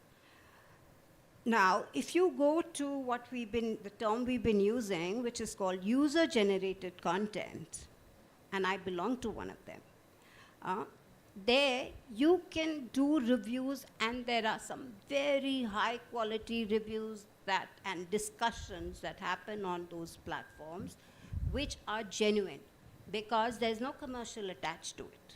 Again, I'm coming back to the point when there is a commercial attached, it comes with a tag. So when it is free of that, then you get an authentic, what we call authentic voice. One last question, I'm sorry. But do you think nowadays a lot of movies, people are being casted not because of their acting or their experience, but because of how many followers they have? You see a lot of influencers in movies nowadays. So do you think that also comes from a PR perspective? That also comes from a PR perspective to like have more engagement, have more viewership on films and pieces of art like that? No, they do not cast influencers. They do, if there is a lot of money riding on a film, the producer and the house which is backing it will want to put in his every effort to make it, at least the first 1 week that there is, a box office success. Okay? So that is where the role that influencers play, and they do to some extent. But I think increasingly the consumers, and there is what we call word of mouth, and that is, can quickly make even the biggest films bomb. There are several examples that I can talk to you about. Now, to come to your question about whether the influencer is responsible for casting, no, not at all. Casting, there is Nepo babies, you must have heard the term. So that is definitely a fact, but even that is not a recipe for, it's not a guarantee for success, right? So casting is basically a factor of your talent and your star power. Yeah, also, I think the question that you're asking is some of the influencers getting those coveted brands like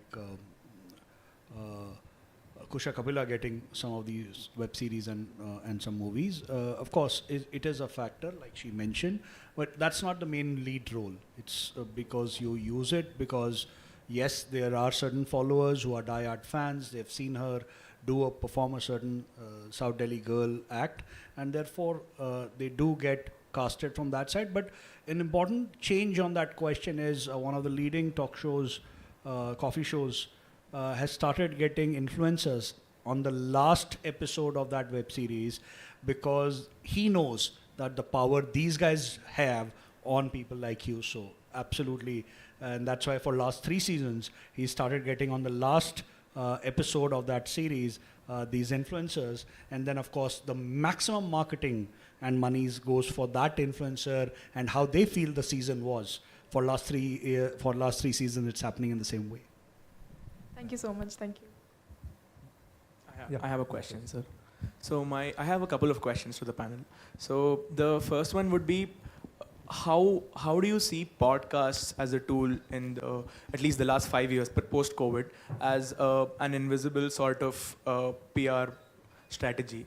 Because we spoke about influencers. On one end, there is Ranveer Labadia, and on the other, Samdesh Bhatia. So there are 2 ends, and I've seen both ends kind of use this like an invisible PR as a tool. So how powerful do you think it is? And in the industry itself, to your own clients, how often do you integrate this?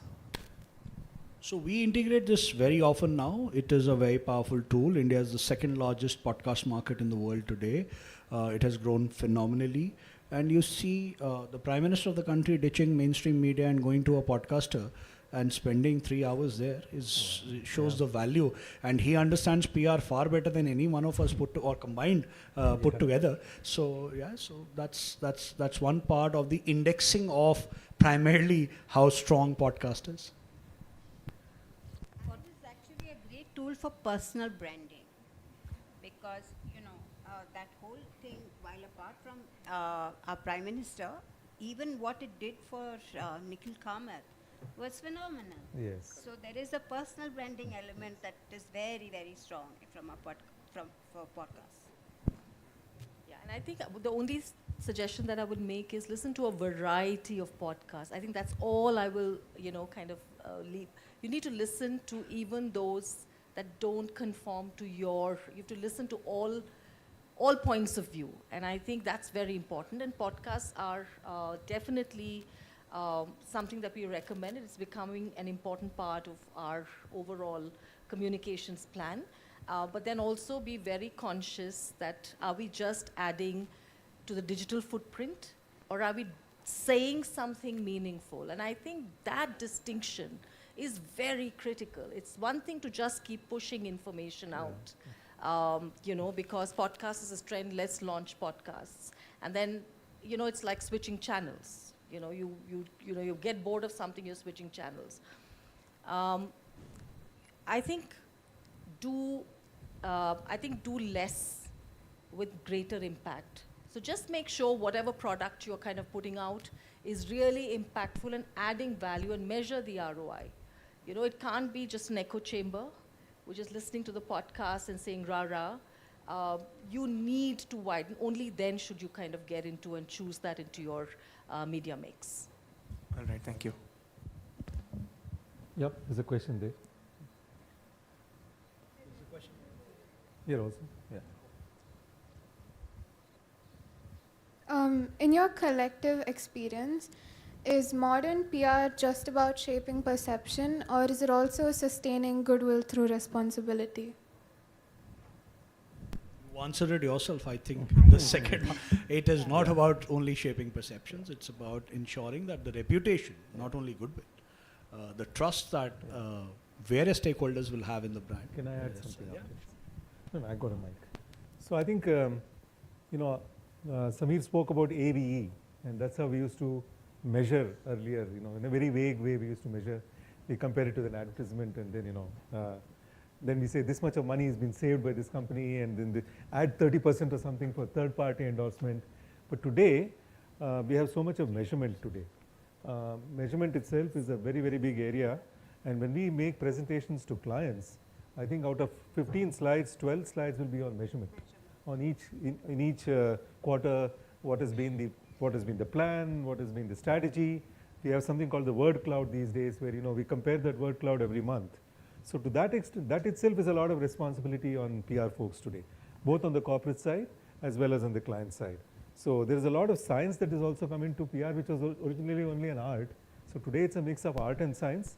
So responsibility definitely, but along with that, ethical and authenticity. Let me add that the outcome may not always be positive. As a business, as life, there are ups and downs.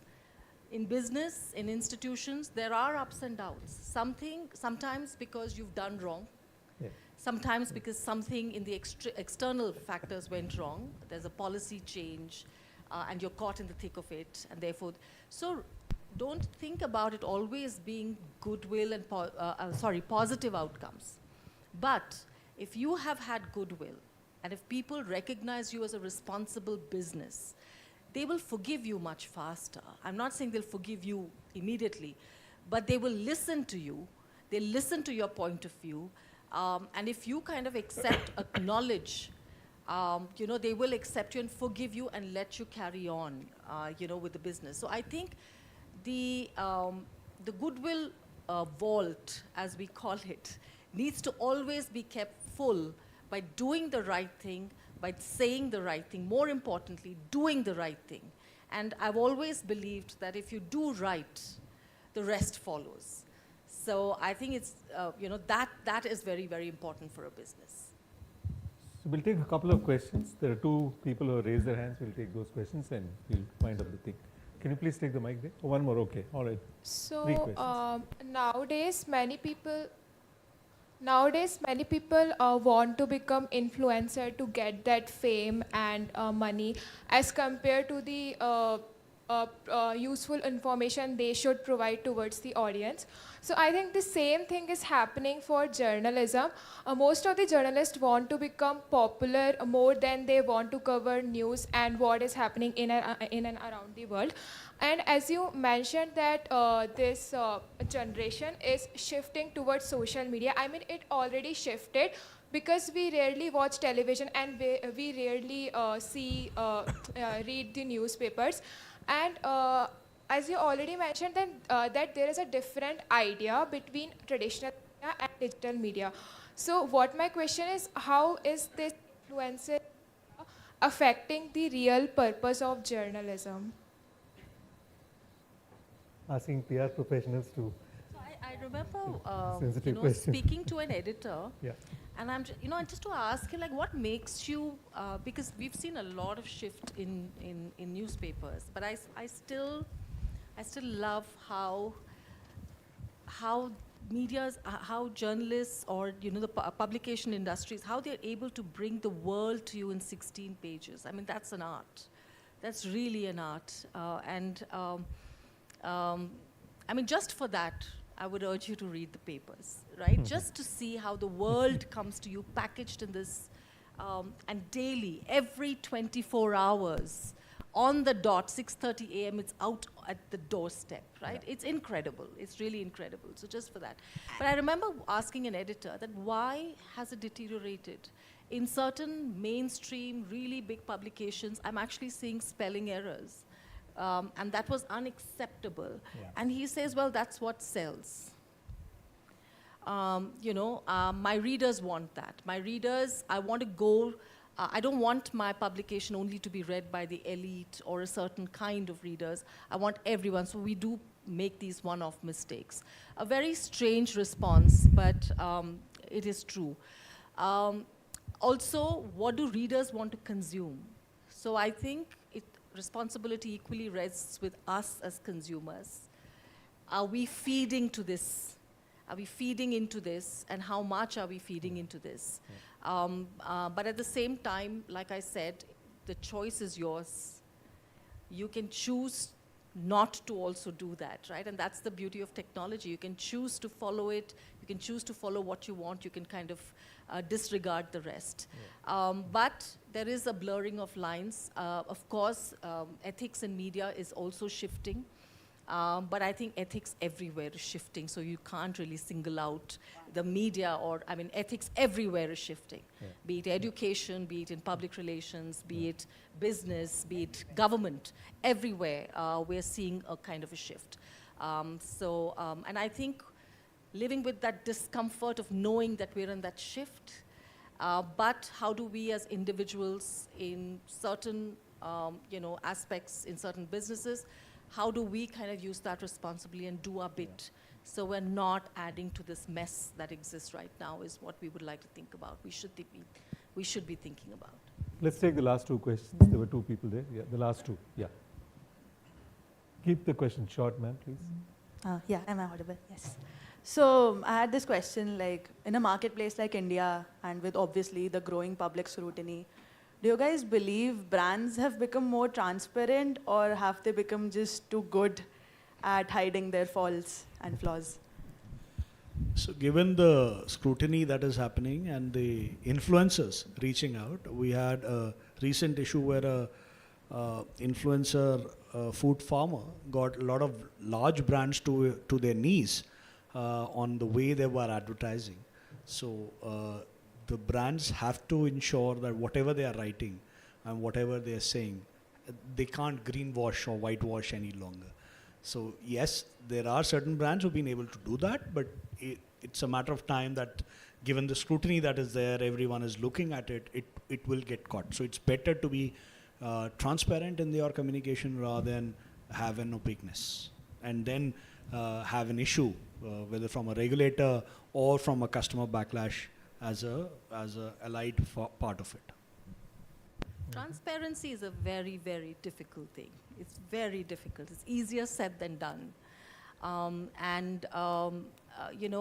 like we say that today in today's world, if you don't say it, someone else will say it, right? If you don't tell, somebody else is going to say, and it's always better to hear it from the horse's mouth. I recall back in the days, when we worked with the Infosys founders, their motto was, when in doubt, disclose. Yeah. As an organization, when you feel that there's something that is not quite right, and it doesn't sit well, it's better to disclose it up front. I mean statutorily as well, if you're listed and all of that, you do have, there's a statutory requirement to kind of keep disclosing what is not going right with the business, because it does impact the investors and the retail investors and so on and so forth. But transparency is very difficult. I would say that our companies today, do they have the courage to make sense of this mess that is happening, this change that is happening? I think that's the bigger question. Do they have the real courage to be transparent, to be ethical, and to navigate this kind of chaos that we're all in right now? I think that is a quality and a characteristic I would like to see more in businesses today. So brands are far more accountable. Brands are far more accountable today. And to just give you an example, levers they have their brand Lifebuoy. Inauguration of brand, it is a basic brand. It's not a Dove for soft skin or whatever. It's a regular hygiene product. But taking off from the whole brand accountability, what was the huge success, the campaign, which was actually a PR campaign, was WASH.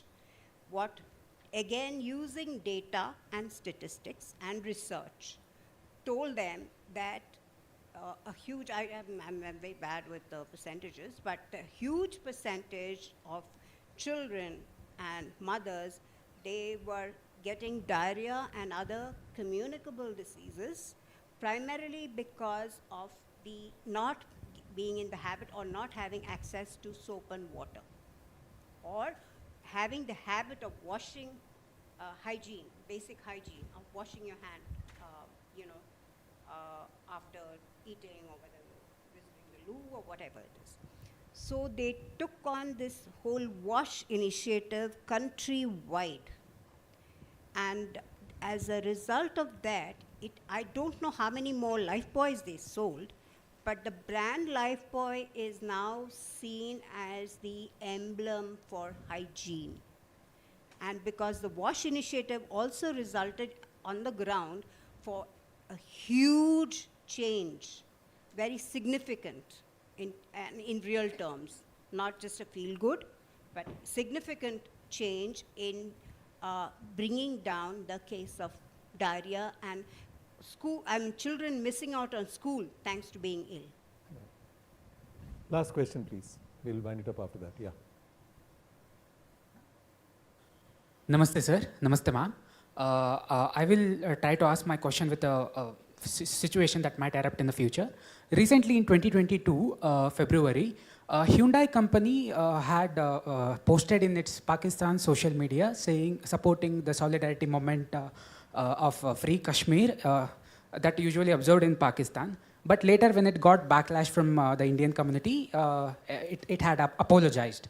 So what might happen in the future if PR professional in this sector, if AI models are being trained and if they are used, and the perspectives of a particular nation. For example, if an AI model that is working in Pakistan, if it is being fed up with the data or the ideas that are very supportive to that nation, and also the AI models that might be used in the countries like India or America, if they are being trained up with such kind of data. So in such situations, what will be the responsibilities of PR and how they can observe this situation and how they can help it to overcome? So you don't need AI for this, it's already happening. You don't need AI for this, right? It's already happening. So I'll give you an example. There is a issue of a person who's been in Pakistani jail for many years, right? And Harish Salve from India went and fought that case in the International Court of Justice, and so did the Pakistani lawyer. Now, you pick up the newspaper the next day, both the sides are claiming victory. Both the sides. Dawn says that because he was not released, it's a victory for Pakistan, and Indian newspaper says that because he was not killed, it's victory for India. So that entire thing is about how do you play to the masses for that particular region. You don't need AI. Right now, you have enough people doing this day in and day out to ensure that we get the news the way we want it. And she used the term spinning. That's how, it's not spinning, but it's about telling that facts from that side of the story. And that's what stats is all about. There is a famous quote, it says there are lies, damn lies, and then there is statistics. Right? So this is the way things will work. AI, of course, as a technology, will be used to feed into that in a much harder manner. Right? The more autocratic we become, the more one-sided we become, you will get that kind of AI generation. Look at DeepSeek. Answer where is Arunachal. Seek the answer. See what they tell you. Correct. Right? Thank you, sir. So I think we had a very nice 1.25 hours, almost 1.5 hours of very, very fruitful discussion. I think we covered a whole lot of subjects with a lot of personal anecdotes and experiences. You all are all very lucky to have a panel like this, with each of them with decades of experience. I have not seen any other panel which has been as strong as this, and it's been really a privilege for me to anchor this, and I hope you're taking back home something very solid from the discussions that we had. I believe there's a session where you're going to interact with them as well, so you can still ask your questions after this. Thank you very much, Sameer. Thanks, Meera. Thanks, Nandita. Thank you, Mahe, Principal Ma'am, for this very wonderful session, and wish you all the best. And some of you, I'll see you in college day after tomorrow or day after. Bye-bye. Thank you.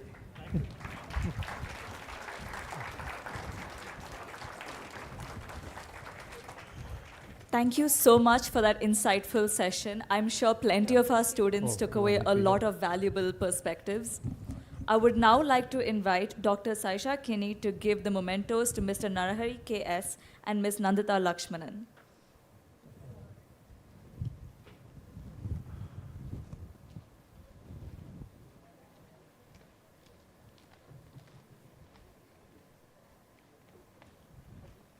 She's closer to you, so you can. Oh, sorry.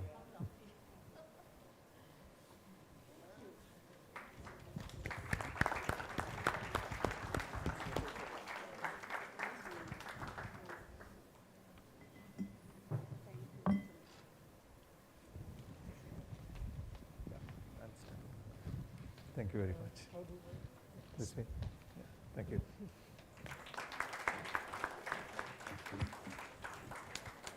Thank you. I would now like to invite Dr. Shilpa Kalyan to give the mementos to Dr. Sameer Kapoor and Ms. Meera Krishnan.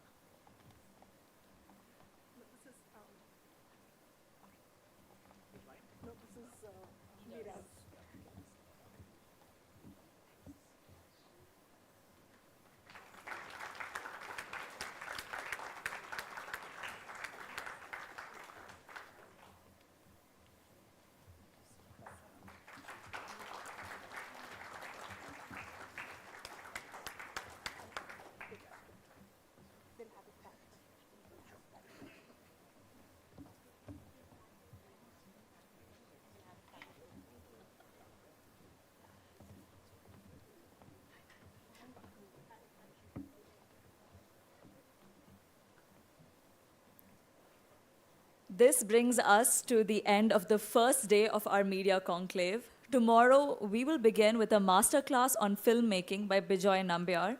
The panel discussion in the morning session will discuss the changing landscape of news and reporting. Our panelists will be Ms. Anusha Ravi Sood, the editor of South First, Mr. Tanay Sukumar, the data editor of The Mint, and Mr. Rahul Bidappa, the digital editor of Thomson Reuters. The afternoon session will be about digital and audiovisual production, new age storytelling and content localization. The India story vis-a-vis OTT platforms. The panelists for that session will be Ms. Arja Patnaik, the co-founder of Full Focus Entertainment, Mr. Trishant Srivatsava, a film writer, and Mr. Srinivas S., the creative director of FLAM. We will also be screening 2 short films made by our students. Thank you for attending the event. I wish you a good day, and I'll see you tomorrow.